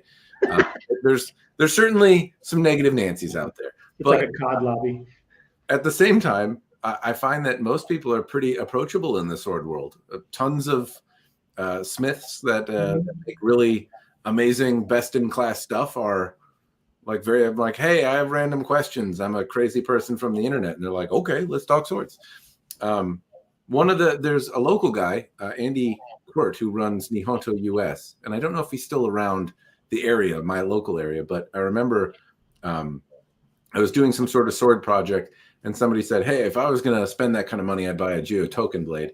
And I was like, oh, where do you go buy that? And I didn't know. And he's like, look here. And I was like, oh shit, this guy's like in my neighborhood. So I sent him an email and I'm like, hey, I'm a stranger from the internet. Can I buy you a cup of coffee and you teach me some stuff about swords? And he was like, sure, come over, have a cup of tea, and he brought me over, but here's this guy. I'm not a small man. So, there's this idea of I have expensive stuff in my house and you're a stranger that can sometimes be weird when you don't know a person or you're meeting them for the first time. But he was like, come on in. And then he brought me over to a safe and he's like, hold your arms out, guy. And started throwing swords on. He's like, don't drop it. It's like $1 million. And so, I take this pile of swords over to the table and he proceeds to give me more knowledge than I could take in. A lot of it's going over my head, but That's amazing. But he's like, hey, this one is made by a member of the Jitetsu. And later I got to read about the sword that I had in my hand and couldn't properly understand. But it's still, I think, the most it's basically holding up my house. It's a really, really pricey thing made by one of the disciples of Masamune. It's there's been really cool experiences like that. But I find that most sword people are kind of like that. They're like, hey, I want to, as long as you're not a dickhead, if you come into the conversation well, then it tends to go a particular way. But if you're open to knowledge, people are usually pretty happy to share it with you. But then again, I don't know anything. I have a pretty empty cup even after years. So, you know. Steve said we can go visit the sword if we want. Yeah, no, we should do a road trip. I hate driving though, so. Visitation sword to give us custody, Steve, for like a weekend. Can I borrow your children? What about you? What about you, Scott? Have you had any swords you regretted selling, or any? Oh yeah, I had a lot stolen when I were in Japan for a long time. We had our house robbed here, my dojo robbed here, and had a lot of Nihonto stolen. So 2 suits of armor that are in our family, Takahashi family. My mom in Japan sends me a bunch of awesome stuff. A lot of stuff stolen: books, rank papers, densho, makimono, over 300 bow shuriken. As far as Nihonto go, I've had some stuff stolen. That's where I learned a little trick to. I got 2 wakizashi back, but I took a paint pen. I learned this from a teacher in Japan. He said take a paint pen and make like 3 dots on the end of the nakago in a specific way with a specific color. Just very faint little dots that could come off with alcohol easily. So if they are recovered, you can say, you take this handle off, you're going to see 2 white dots and a red dot in the middle or something for identification. And that helps me get 2 of them back. And that's something I should have done. But yeah, I've lost a lot of stuff. I kind of am not really, I cut with all my stuff. So me and collectors butt heads. And I'm like you, I'm a practitioner. So I believe you honor the smith by cutting with it once a year before you put it back in Shirasaya. That's what they're for. This is why I keep my swords away from him. Yeah, because I'll cut with them. I don't believe the smiths made them for some fat ass redneck to have them in their attic. So like I believe like you honor the smiths who made them by cutting, even if it's a pool noodle. And I'm not saying cut a bunch of tatami or bamboo, but I don't know. I cut with all my stuff, and that also keeps the togishis in business, right? So when you can send, if you're cutting with that stuff, you can keep togishis in business and send stuff to them. So I'd rather save $1,000 sometimes. Yeah, whatever. So I agree. I'm a little wired differently than most Nihonto people because I want to cut with them. Not all of them, of course, but John's gotten like with an 800-900-year-old sword. We're both huge Nanbokucho period, Kamakura period people. So I want to cut with those, but you don't get a chance to cut with Nanbokucho swords on the daily. That's, I suppose, like a difference between like collector practitioner versus collector trader. There are some. So I've certainly, the last one that really comes to mind was a sword that I called Black Beauty, and I had somebody make fittings made of swirly mitsudomes, and it was all black on black with some blacky black, and it was pretty, and it was it was made to my size, and it was a big wide cutter that would have been great in Toyama Ryu. Like everything about it fit me, but it was also really expensive, and so I was like, all right, I have some stuff that I can use. I'll put it up for sale if anyone buys it. Okay, and somebody did, and so then it was gone. But like if I had cut with it, then there's a couple $1,000s that I would need to bring it back to new. So I see that. I see that too. I see that. That's why it's fun playing in the production market. These cloud hammers. I mean, some of the steels. I mean, it's far superior to Tamahagane.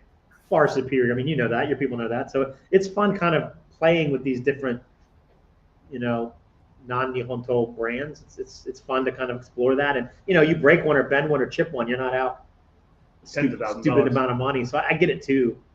So maybe it's smart that I'm not collecting. That's anymore. My mentality is like you have swords that you collect and love, and you have swords you cut with. Same thing. Scott, you mentioned the theft side of things. Did that deter you from like getting back in and collecting, or were you? Yeah, big time. And now working here with John at the shop and seeing Nihonto every day is kind of like, John's he's unboxing another Nanbokucho with some Okasaki. I'm like, oh, that's my Ruha. We use that exact sword, so it's kind of sucking me back in. But I know if I get one, I'm gonna cut with it. I'm not gonna not cut with it. So like I know myself, and that's. Did you sell them? This is why I don't. Did I sell them? Yeah. Did you trade them, sell them, or did you just collect them and buy them? I collect them. I buy them in Japan. My mom in Japan sends me stuff. It's lots of stuff I bought. But yeah, it's I got them to keep. But I love the hobby of taking them out of Shirasai and putting them in Koshirai and putting them on display for 30 days or cutting with them a pool noodle or something and then cleaning them and putting them back in Shirasai. That part of the hobby is kind of cool, So I enjoy that. And you admire them. Obviously, when you take another Koshinai and you put it into your Asaya, you're admiring it. You're sitting in your own brain, cultivating your mind. I appreciate that aspect of it too. So, well, apart from you probably didn't have any you traded away, like sold your children kind of thing. Then it's different if they're stolen from you. I think obviously there's regret and frustration and all manner of emotion that goes into that. But I can certainly think back on some that I've regretted selling.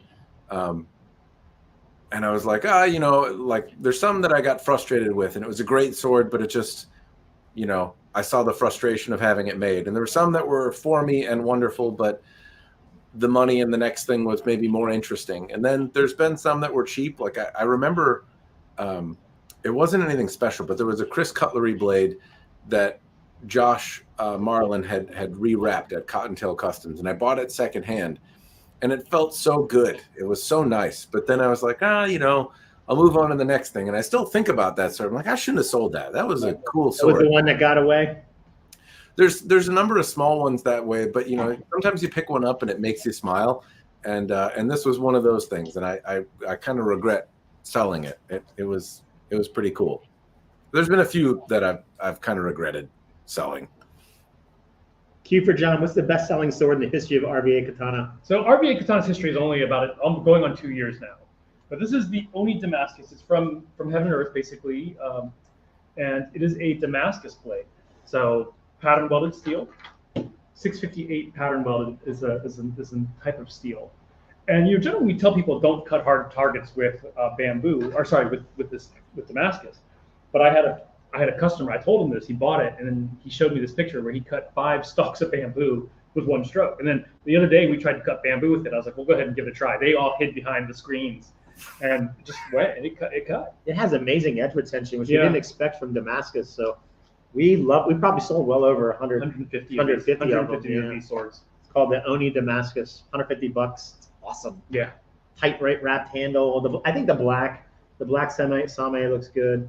It's fake Same. It's fake, but it looks good in black. Actually, it is fake. It is fake. Yeah. I was pretty sure it was fake. Imitation, sorry. But we sold a lot of them. We love them. This is the best. So yeah, Kingfisher. This is our best-selling sword of RVA Katana. Is there a sword that you wish sold better? Like it's got all the things that you think people want, but it's not as in demand. You know what? The legacy, the gold scabbard. Yeah. We've sold a lot of. We have some shelf dogs, we call them.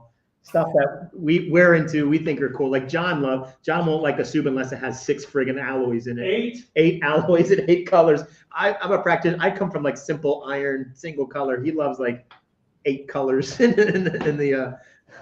So this is the one. This is an amazing blade. This thing is amazeballs. It's just like so easy to get kaze on it. It's just like, and like when we cut with it, you hear the kaze before it cuts the target. It's a really great thing, but it's sold better in a crimson saya. The problem was that I had to order from Legacy Arms, or Legacy Blade, Legacy.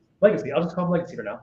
I had to order a minimum number of gold, and they got the wrong shade of gold, and so they've just been sitting here. No one likes this gold.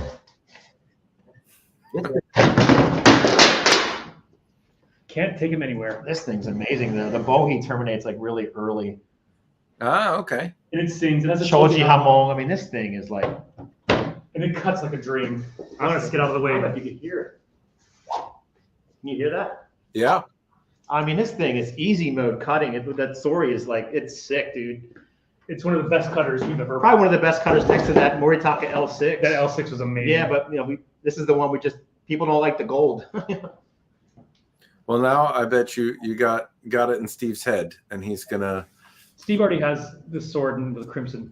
Well, then it needs a twin. I agree with you. So what would make that one look better is an ugly. Even moved on the until he doesn't get new swords anymore. Is there a brand that you wish you could sell? Is there somebody out there that you wish would come into the shop? I'd like to try Skygiro. Yeah, Skygiro is something we're seriously looking at. They have stepped up their game. Like, I'll say one thing that I have noticed, and I'll say this: I feel John has changed the game because he's been able to talk directly to these forges who've just been making stuff, who don't really understand our market to a particular point, especially practitioners. And John said, listen, your kashina need to be glued on. These handles need to be an inch longer. Your wraps aren't tight enough. And they go, okay. And they fixed it. And it was just a matter of just explaining to them, listen, our market has a little different needs. And he's been able, and when we get the next batch in, and they're perfect. So it's amazing to see that impact that he's had to a lot of these forges. Skygiro is one of those that they're just getting better and better. And we have our friend John who's got us into them, and they're just really good stuff. So that might be something we're looking to as sort of a upper tier next to Cloudhammer. Because the thing with Cloudhammer is we just can't get them. We're small potatoes. They have some customers that order 500 at a time. 500 swords. Yeah. They have a German client. 500 swords at a time. So we buy like what, 20 or 30 maybe at a time. We're so getting a shipment of like 100. Yeah, we got 100 on the way. Yeah. So like we want something else that's sort of that fills that space for people that want something a little nicer. And all the Skygiro that we've cut with and handled, they're awesome. We think they're great. They do more right than wrong. That's for sure. Yeah, I mean, we can all pick everybody apart here and there, but I mean, so far it's been pretty good. So the thing I like about the Skygiro side of things is the little nuances of like, you know, Ito tightness and stuff like that. There's a lot to you know, that could be improved in that area, but they generally have not come like loose to a point that it's unacceptable, right? And that's certainly more than I can say for some brands. There's a number, and they're listening to us. They are getting better. That's the thing. Like some people are so fast to write off these companies, but if you just talk to them, man, like I know John had a problem with his Skygiro on one of his, and they just John Smicka, and they just rewrapped it for him. I mean, they listened to us. So we'll just rewrap it for you. And so they sent their handle and they rewrapped it. So they took care of it. So these are humans behind it. And, you know, if you can improve, or if you admit, yeah, this could have been better, let me fix it for you. That speaks volumes. So giving some of these forges a chance, I think, you know, that's a positive thing. The examples though that I've had from Skygiro, I can understand that a person like, hey, this isn't right, fix it, is okay, but that's also time. Like I would rather, to some folks, I don't want to interact anymore. I just want the thing that I ordered to work. And I hear you there, yeah. Abandoned, but I'd rather it be good out of the box. And more of the Skygiros that I've had have been pretty solid out of the box in terms of like alignment and Ito tightness and all that kind of stuff. But they also have unique fittings, so you don't see the same thing that you see everywhere else. Really unique fittings. I really like the Fuji they use are really cool, where it covers the part of the Ito. I love it. Yep. That's the Hanabira. We love this one. We haven't cut with it yet. 31-inch Nagasa. This thing is badass, man. We have not cut. We should have cut with it today. We forgot. I don't know much about their steel. Like their homemade Oshigane or their Tamahagane. I don't know. Like I don't know much about like their steel types. And you know, a lot of the thing where John has changed it. You know, a lot of these industries, a lot of these companies, they market something as T10 where it's not T10, or they say it's 1095 and you find out it's not 1095. So we've been able, like, if we say it's 1060, it's 1060. We're not, you know, and a lot of people, they're not paying, they're not paying $200 to have their sword analyzed. So they're listening to the market. I don't know that anyone is. Like, how do you know then? How do you know that it's 1060? Right. Yeah. But I mean, if you say that it's 1060 and it is, like, how are you verifying that? I don't say that. I just say it's 1060, and then that's what they told me. But I do know, for example, that T10, specifically T10, and T10 is a type of, it's a type of the Chinese version of 1095 with silicon. But actually, most sword makers don't use T10. They use T8, which is closer to 1075, because it's actually better for swords than T10 is. So if you have a T10 sword, it's most likely T8, but they use the term T10 because it's alliteration. It sounds good. So yeah, 10 sounds better than 8. It's a round number. I don't know. Maybe you should get Suba with 10 alloy colors instead of 8 then, John. Right? Exactly. Yeah, exactly. You know me too well.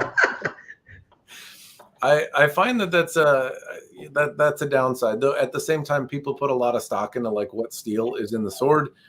And I get that it's an important factor for a lot of people.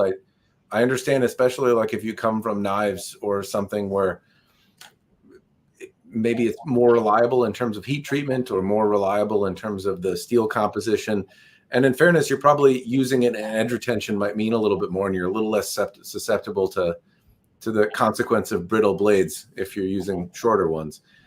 But yeah, I don't think it matters as much in swords. I think we as practitioners care more about the Tsuba down than we do the Tsuba up. I mean, I care about a tight handle. I have to have an 11-inch scull. I'm a freak for that. I care more about how tight. I'm going to use it. I'm going to cut with it. I need a rounded off kashida, so it doesn't cut into my hand. There's the transitions have to be clean. The knots can't be like a ping pong ball in my hand. So I almost care more about the tsuba down than I do the tsuba up. And I think a lot of people tend to think about, they get lost in what kind of steel it is or whatever, and it's like piece of shit handle. What's it matter that it just fell apart on you, and now you got to wait 6 months to have it rewrapped or do it yourself, and it'll look like shit. Yeah, I think it matters. I just don't think it matters the same way. Because like if you buy a, I don't know, you go buy a cold steel knife or something, and it's made out of this steel or that steel. There's probably going to be a discernible difference between the steels, right? And maybe it's going to let you cut whatever medium a little bit more. It's going to go longer between a sharpening. And some of that can also be true with a sword, absolutely. But it's depends a lot more. And it matters, I think, a little bit less. Like either way, it's going to get dull. You're going to have to sharpen it eventually. Either way, it's going to lose its, like, if you're trying to like really get that really super crisp razor edge to cut tatami or something, it's going to lose it pretty quick. I mean, regardless, you're gonna get kind of a working level of sharpness. No matter. There are some, if heat treated correctly, actually can hold a really sharp edge for a long time. But you're talking about very expensive, like CPM 3V, if it's heat treated correctly. But basically, most of the people who are using CPM 3 get Boss here in the US to heat treat it and then shipped over where they go make the sword. So there are some kind of powder steels which are pretty reliable at holding a very hard edge for a long time. They can be, but I don't know that it's meaningfully worth it. You know what I mean? I don't think it's I've played with some 3V blades, and so in fairness, I had this big 3V chopper, and I broke it, but there were some remnants left over. And as soon as I took it to like steel and try to do like, hit anything made out of metal, the 3V acted quite a bit worse than softer steels did. Oh, yeah. It started to chip and it broke actually pretty quick. But the chunks that were left over, I was working on like a down tree branch or something, and I cut a log a lot, and I was still able with the shards of what were left over to take something that I'd bashed into a tree a lot. So I'm talking about cutting relatively hard wood and shave with it. I could shave hair off my arm still. So it retained an edge a lot, but at the consequence of durability. And I mean, if you want a sword, you kind of need that. You're not going to be whacking a metal, but you might be whacking somebody's sword out of the way, or you might bonk somebody on the head and they might have armor. And so having something that's shock resistant is pretty important in a sword. Yeah, that's one of the cool things I've learned from talking to the boss of Cloudhammer is basically you can have really hard steels, but the harder they are, the more brittle they are. And so like the CPM 3V is kind of like where you can have a really great hard edge, and it's just okay enough for sword durability. But then if you start dropping down to say ASAP 88, and once again correctly heat treated, it can hold an edge almost as well as CPM 3V, but it can actually take a little more shot than CPM 3V. But actually, you were asking a question about what I would want people to know when they're trying to buy a sword. And oftentimes, one of the big questions we get is, when they'll say, I want your hardest, strongest sword. And I'm like, those are actually kind of opposite. The harder it is, the less durable it's going to be. But, the type of steel can impact that. The type of steel can impact, and also the profile can impact like its durability and sharpness. Well, it's kind of a fair point. So Kane asked me a bit ago about some of the strongest swords, and if I think of like there was a 1045 blade that I had, I think from Romance of Men, and the handle fell apart before the blade did, right? But I was hitting it on steel rods and stuff, but because it was relatively soft and through hardened, the blade flexed and it kind of rolled around. So I still had a metal stick that was kind of usable as a weapon, and the handle came apart in such a way that I couldn't really hang on to it anymore before the blade broke. I wouldn't call that a victory if I contrasted it to that Cloudhammer S7, right? Like that held together to the metal pole, it eventually broke, but like the whole time it was pretty much straight and the handle didn't explode in my hand. It's worth noting the Romance of Men stuff got better, but that was one note that like a much softer steel held up to some of the levels of stupidity that I throw at swords. Better than something that holds an edge quite a bit better, because it certainly lost its edge. Yeah, it's fun playing with the Cloudhammer stuff, like with the Sub 12 and the ASAP 88.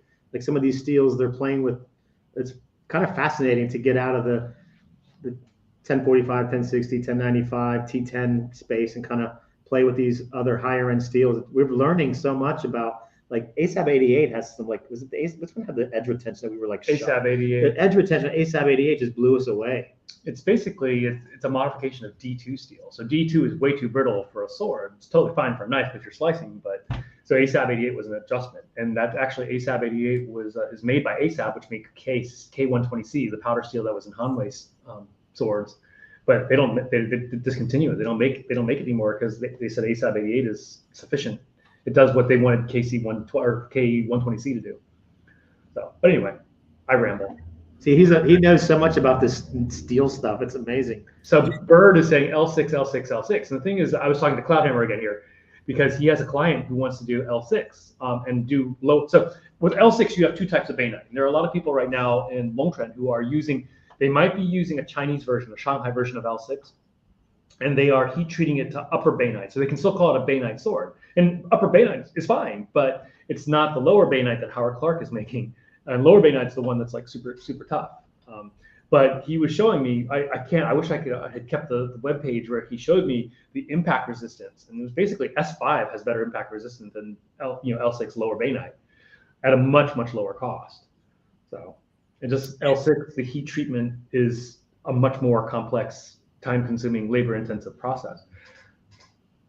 Howard is doing a differential hardening though, so I'd have to imagine there's a little bit going on when it comes to getting a hamon out the other end. Right. Also, I haven't tested a L6 blade from Howard to failure, but I have seen somebody that was at a Toyama event in my garage because it was raining. A Toyama event in your garage. We were having a little summer gathering. I was hoping to, have it out on the patio, but it started downpouring, so it moved into beers in the garage. And somebody got to use the Sensei sword that was a little too short for it, and just swung through the mat and the tip right into the concrete floor of my garage. And more or less, like, there was a little bit of edge roll, like right on the tip, but that was a hard ass swing through a tatami mat right into a concrete floor. And what did it do to your floor? A little bit of edge roll, and it was all right. What did it do to your floor? Did it cut the floor up? Yeah, chipped it. That did its job. Hell yeah. Nice. Yeah, I was like, oh no, the sword. And they were like, nobody cared about my floor though. I didn't really either. Yeah, it was okay. It wasn't quite the Highlander move where there, I took like little microscopic chunks of the sword to analyze. But no, it didn't cut deeply, but it had a little chip in the floor. The sword was okay. It could be, profiled with a sharpening. But it held up well. It didn't like break or shatter or do anything, and it was going pretty hard right into the floor. The fact that he's differentially hardening is pretty amazing, because I told the boss of Cloudhammer this. He's like, no, it's not possible. It's not possible. It's like, he's doing it. I'm telling you, he's doing it. And he just keeps on saying it's not possible. It's like he's doing it. So, well, that's I suppose the suspicion is when you see other companies selling L6. I'm not. Like, I don't know whether to believe it is that thing or not that thing, but it's not likely done the same way. It's not Howard Clark L6. I mean, it's the steel, but it's not heat treated the same way. No. Yeah. It's not nearly as tough. So, and so what he said with the Cloudhammer boss told me, Russell told me, was that L6 is a previous generation steel, and so nowadays there are tougher steels that are easier to work. I've heard Z-Tough. Z-Tough is something special. It's a powder steel, but it's actually CPM3V is tougher than Z-Tough, and has better edge retention, apparently. Looking at the D&D stats, it is. Wow. I get lost on it. I don't know. He knows all this shit. Well, that's good. I think if you're selling them, there's a ton of people that are really interested in the steel.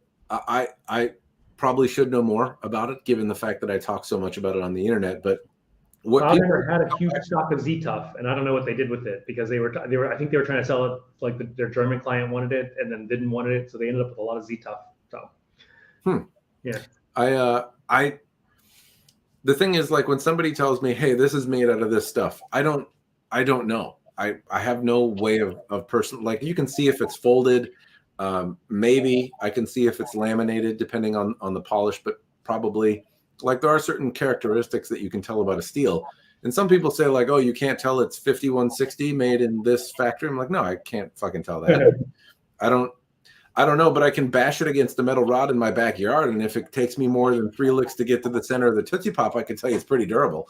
Like that's, I think, what I can add to the conversation. So I have had feedback, particularly about the S7 from Cloudhammer, because it was one of the first more exotic steels that I've tested. And I've had people question, like, is this really 1060 or is this really 1095 or is this really T10? But I would say I got a lot more about it around the S7 blade. And my response was like, I don't have anything to tell you if it is or isn't, but I can tell you it was the hardest thing I've had to break. Like it took a lot. Like if it was just really well heat treated 1060, I would still say it's worth a couple $100 extra that they're asking, because it did it was supposed to last longer and it did. So that's what I guess I struggle with. I haven't gotten a chance to test L6 from somebody else though. Be interesting to have whoever Bird likes his L6 from to go and whack it against the metal pole and see what happens. What's it Rob said? You cut with the through hardened L6. You cut with the same one Smitka brought that we cut with. That's not through hardened though. No. Smitka's is different. Is it a different one? Yeah. Right. The one Smitka, who made that? That was a Moritaka. It's Moritaka. That thing was like. Yeah, we had this L6 that Tengu John Smitka had, and it's like a 32-inch Nagasa, and that thing it's just the best soft cutter I've ever used. Best sword I've best ever sword cutter or soft cutter. I can't believe it. I just was like, what happened? Moritaka. Can't believe it. Yeah, best I've ever cut with. That sounds like a surprise face. Did that shock you? Yeah, actually, there's video footage of us like cutting it, and we're just like, it's just like, I thought I missed the target. yeah, like, what happened? It's like, oh my god, literally zero feel. I thought I missed it. It was amazing, and it wasn't like razor sharp. You didn't put an edge on it. Yeah, it was right. It was factory edge. It was factory edge. I was just like, are you shitting me? So that was a really that might be another fun one to chat through. Have there been swords that surprised you? You talked about the Muritaka one, but what have there been any others that just kind of surprised you? And yeah, the Dragon King Warfire. Oh gosh, yeah. So the Dragon King Warfire, that sword, I can't remember what steel that is, but I don't know if it was the day I was there. I was just having a really good day, but we were using unsecured beach mats, so no peg. They were just on the stand with no peg. Double rolled, and I did 7 cuts with it without it tipping over. I was just like, holy crap. I think it's 1566. I bought one. I fell in love with it. It was just perfect dimensions for me, but I love that sword. Yeah, that Warfire was just like, it's amazing. It's like it's like under $500 sword, man. Thing is swiggity sweet. There's some great gems out there that you would not like. Some people are so fast to write off a $200 sword or $300 sword. Man, there is some awesome shit out there in that price range. We have this one, the Moritaka Green Dragon. It's just a basic alloy Tsuba, but it's just a really nice 9260 spring steel sword, and it handles tatami mats, beach mats. It just effortless, absolutely effortless. It's nice, and this thing we've never had to sharpen it. It just has some amazing edge retention for 9260. That's a new one. Yeah, we sold out. We sold our floor model out. That thing was still the floor model after cutting a lot with it. It was still just like sliding through. This was fun. That shocked us too. I didn't expect it. $175. I didn't expect $175 sword to cut. It's kind of nerve wracking sometimes. We cut with these $75 swords for the first time on fucking TikTok. I'm like, I'm gonna look like an idiot. Is this thing gonna cut through tatami? But some of these cheaper swords, man, you'd be surprised how much fun you can have with a $200 blade or under $200 blade. That's usually when people ask me, like, what sword should I buy? And I have a budget, and most of the time, if they haven't had a sword before, I usually say the $50 Musashi, just because it's the cheapest like functional sword that I've found. I think it's like $60 now, but you can buy that, get the dumb out of your system, and figure out what you like about it and what you don't. I don't think you ever get the dumb out of your system. I don't think we ever do. It's I'm being optimistic. There's a little bit of that. Obviously, you're still gonna have it, but you then approach the next one with a little bit more information, and you haven't kind of really heavily invested in the first one. People try to get the perfect sword the first time without having kind of any hands-on experience, which I suppose is a little different if you have a retail store and you're like, hey, here's 100 swords for you to handle, and you can get some nuanced difference between what you like and don't. But a lot of people just don't. They're like, I don't have a dojo. I don't know anyone that collects swords. I don't have anyone to give me any observations or thoughts. And this is the most fun part. I mean, because this isn't my day job, right? This is like my side literally it's my fourth hustle, my side hustle. Though it takes up a lot more time. But the most fun part about being here is when we actually have people coming in through the doors and they pull out a sword, they see the blade, especially some of these Chinese blades with really cool decorations, like, oh, they get excited. But it's the education aspect of it and telling them, I mean, there's this sort of myth behind the Japanese sword. It's like razor sharp, it's unbreakable, and then you kind of have to debunk the myths and explain things, and people appreciate it, and it's a lot of fun. So that makes this entire thing totally worth it. As long as you're respectful, we've found a lot of people receptive to just wanting to learn more. And we don't treat them like they're idiots. We didn't know a lot about it. They had to learn at some point. Yeah, but I'm from New Jersey. I'm gonna tell you straight to your face, you're an idiot. But we have fun. They come in, they're very receptive. But you're talking about history, or it's almost like, what color do you like? Everybody has what their sword that calls to them. So it's kind of interesting to sit back and watch people and see what they're attracted to, and then talk to them about it and answer questions.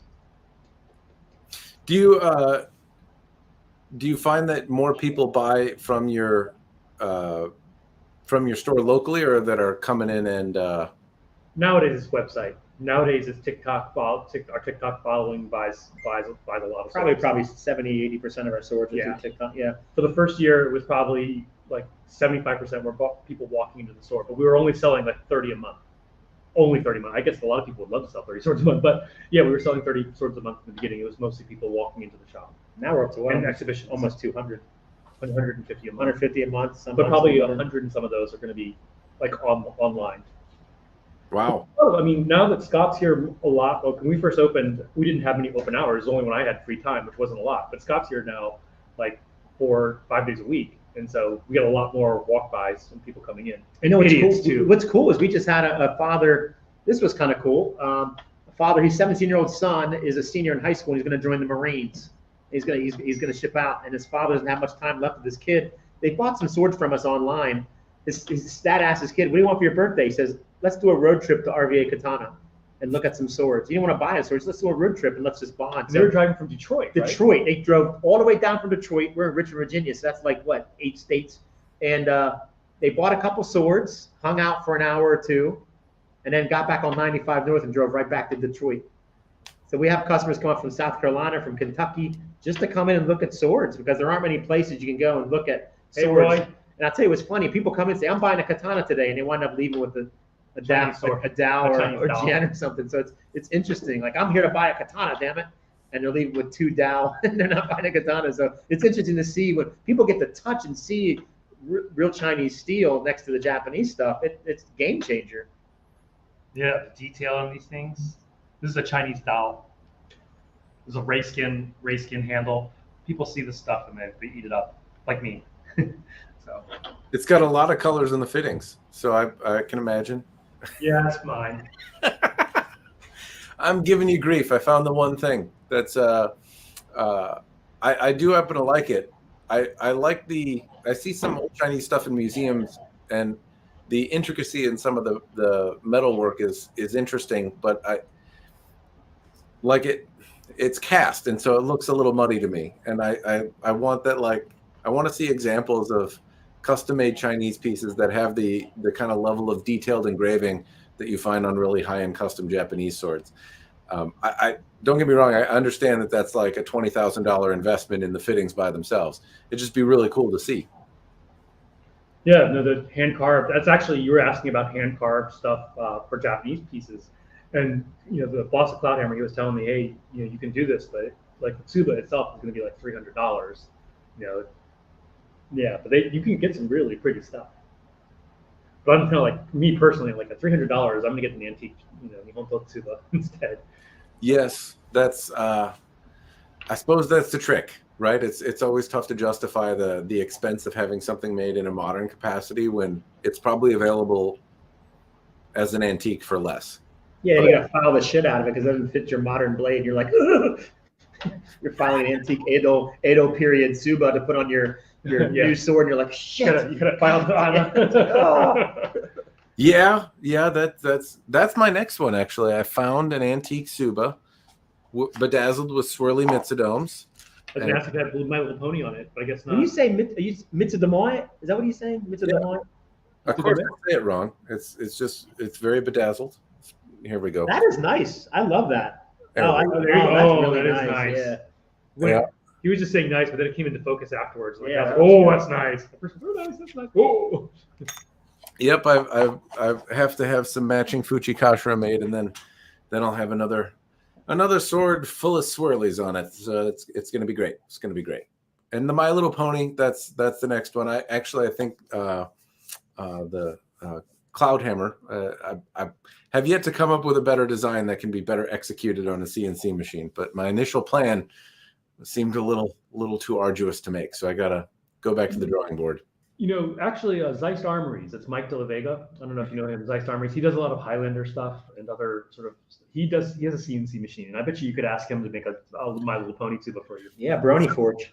He actually he offered to help me out and also do like a handle in a similar capacity of like a sculpted My Little Pony kind of thing. Mm-hmm. But it would be a little bit too Highlander. Yeah. It would be really cool, but the thing that I'm trying to make is something I'm okay with being stuck with, right? Mm-hmm. And so if I'm going to be stuck with it, the handle would be cool, but I wouldn't practice with it because the Highlander handles suck to move around. They're fun for like fun, but if you're practicing for an hour doing EI with it, they chew in your hands a little bit. And they're cool. I like his work on the Highlander one. I had a Zeist Armory kind of original Highlander katana, and like the detail on it was very precise, but like the dragon scales kind of peel in your hand like raw same a little bit. Not quite as bad, but enough where I would say it wouldn't be fun to train with. You remember the final test in Kung Fu where they had to put their arms against the hot thing and get the little dragons burned into their forearms. I was imagining you getting like a little My Little Pony burned into your palm from using that too much. I have the little pony cutie marks burned into my hands. That's from the Zeist Armory. Yeah, anyway. Yeah, Air Power, I agree with you. Cloud Hammer's leather wrap is definitely pretty awesome. Yeah, they do a good job with that. They use that like thicker leather, not that like stringy stuff. They're tight. Yeah, the handle material they use is pretty comfortable. Well, my better half is going to be mad at me if I stream too much longer. So we'll give it I got a couple more minutes. Is there anything you gentlemen would like to talk about to let the 30 sword folks watching inform them any topics of dire conversation you want to get out there? I don't know. I just think we love everybody loves swords. So I think we should maybe focus on being more supportive and positive of each other and not degrading or putting people down, and just trying to get more people into the hobby. I mean, everybody knows one or two other people that would enjoy swords. We just need to get more people into this hobby. There aren't enough, whether they're training martial arts or not. We just need more people into it. So that's my big thing. There's so much negativity in the world. We just need to put some positivity out there. And, everybody's tearing each other down or making fun of this or that, or you do this school and I do this. You're not going to attract them to your style, being a douchebag about it, I just think we need to be more supportive of each other into swords. No matter, some people don't have $1,000 budgets. Doesn't mean they're any less, a collector or their interest is anymore. We were all there. So I think we need to be more supportive. That's where we come from, just educating people. That's obviously, if you see John's TikToks, it's really a lot about educating people about not just the sword, but the history, the culture, the language, the philosophy, everything behind it. I have nothing to say. I mean, I probably do, but Austin Rogers said hypocrite. Who you talk about hypocrite, Austin? You know what? Open invitation. Seriously, if anyone wants to come and hang out with us, cut with us here at RVA Katana, it's a road trip for some of you guys, I know, but we're always open. We love to meet sword people. We love to shop. We have like 400. We actually now have 400 different types of swords in here. Yeah, pretty awesome. So, yeah. Come and look at things and. We cut today. We cut every week. Yeah, we just get new stuff in all the time. It's that concept of third space. You've heard of third space, Matthew? You ever heard of third space? Yeah, where you can come to a place and you can be amongst people that are just like you. No one's judging you. Let your freak flag fly. Be a nerd. Just hang out, talk history, swords, whatever. So that's kind of what we create in our school and in the shop. Well, it sounds like you do, Scott. John has nothing to say. I just said it, didn't I? No, I was giving an open invitation to come visit. That's good. I like, since you have 400 swords, people can stop asking to see my collection. I'll be like, no, John, go over there. There's a bigger pile there. You have a nicer pile. So. But it's a smaller pile. How many are you up to now? What do you have? How much have you pared yourself down to? It changes all the time, so I kind of just know there's less than 200.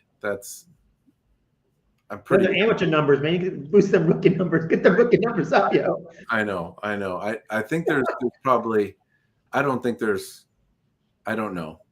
I don't know the exact number, but it's less than 200. I had to put in racks, for lumber to store them. So I wasn't counting them when I was putting them up. The thing is, like, I'll get samples and stuff, but I'll sometimes get them like 5 at a time. And so it makes the numbers fluctuate quite a bit. I'm trying to personally consolidate the collection. But what happens is somebody sends me a thing, and then the pecking order usually goes like private sword citizen sends me something.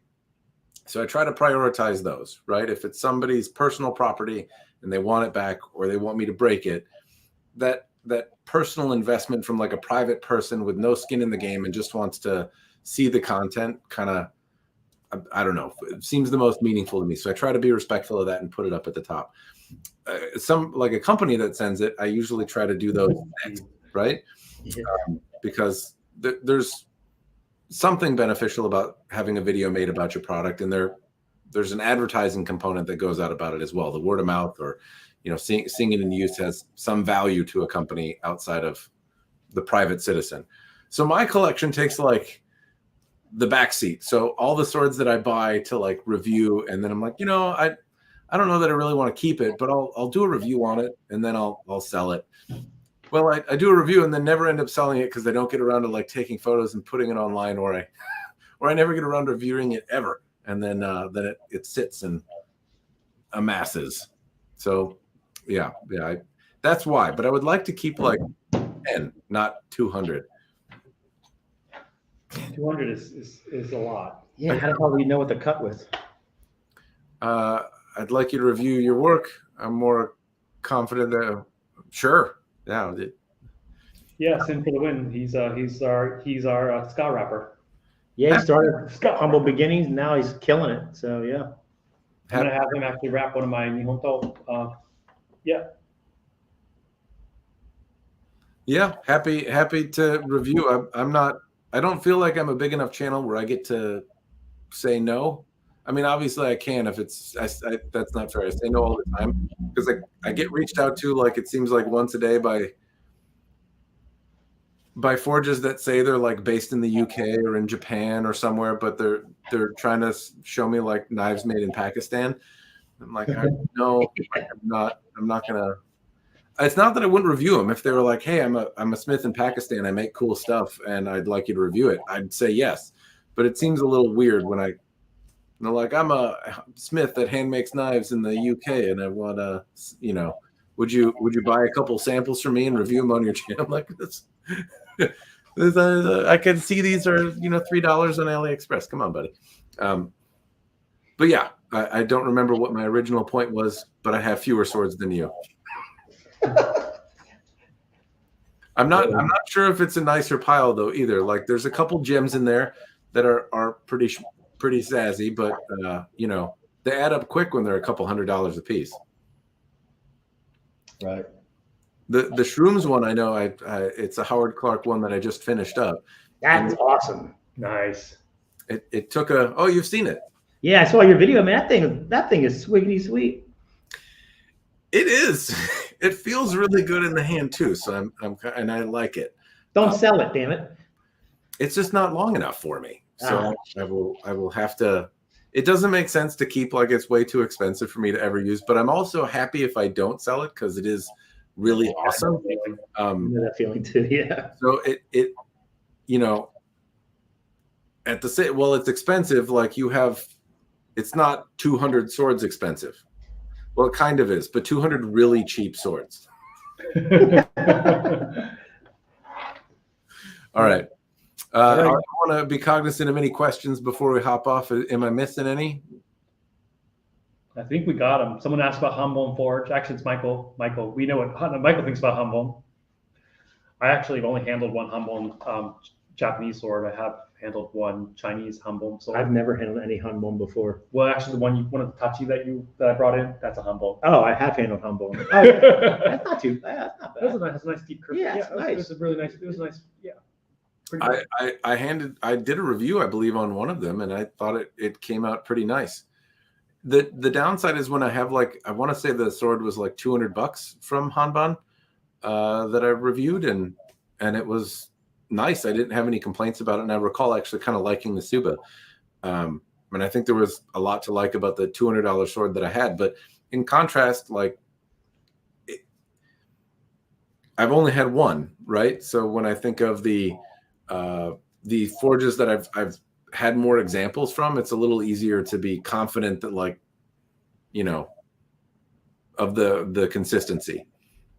Because I've had a lot of used Hanwei. I don't know. I've had hundreds of Hanwei swords run through my collection in time. And so they've never sent me a review sample, but I've had some new ones and I've had some used ones.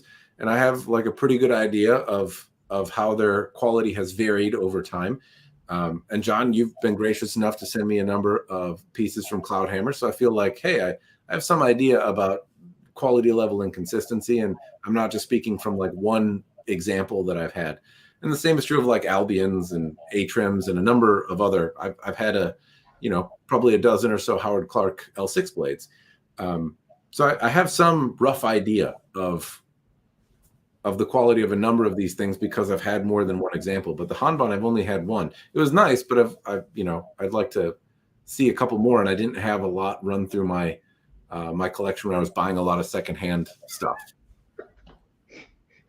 Damn it, Steve. Comment. Polish Hussar Saber. What's that? No, it's just an inside joke here. Steve Hutchberger, he says, for John, what sword is best and why is the Polish Hussar Saber? We just have this guy on TikTok. He always drops in and says, I love you guys, but Polish Hussar Saber is the best. And then he leaves. He's just flyby Polish Hussar Saber flies it, so it's now become the de facto. That is fair. And that is an awesome way to ask that question. Well, all right. I will we'll call it here. Gentlemen, thank you for thanks for having us. Pleasure talking to you guys. We love you guys. You're awesome. So it's been an honor just chatting with you. Appreciate it. Thanks. Keep on doing what you're doing, man. We love it. We love your content. It's awesome. Thank you. Thank you very much. I will likely be doing that. I'm trying. It's tough. You're really making a difference, man. You really are. It's selfless. I know you don't make a lot of money, but you're really making a difference. People really appreciate it. He gets paid in swords.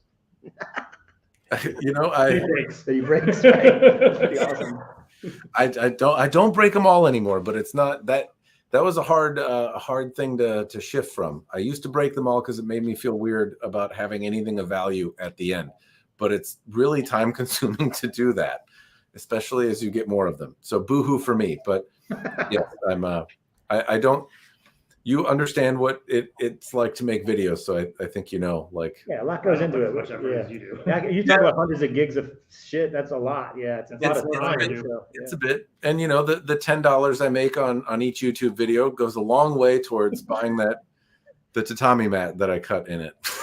buying that watermelon drink that you've been sipping on for the last 2 hours. Oh, it's so delicious. If I had a man card to turn over, I would, but. Anyway, all right. I said it already. Thanks, everyone. Take care. Thanks. Thanks, everybody.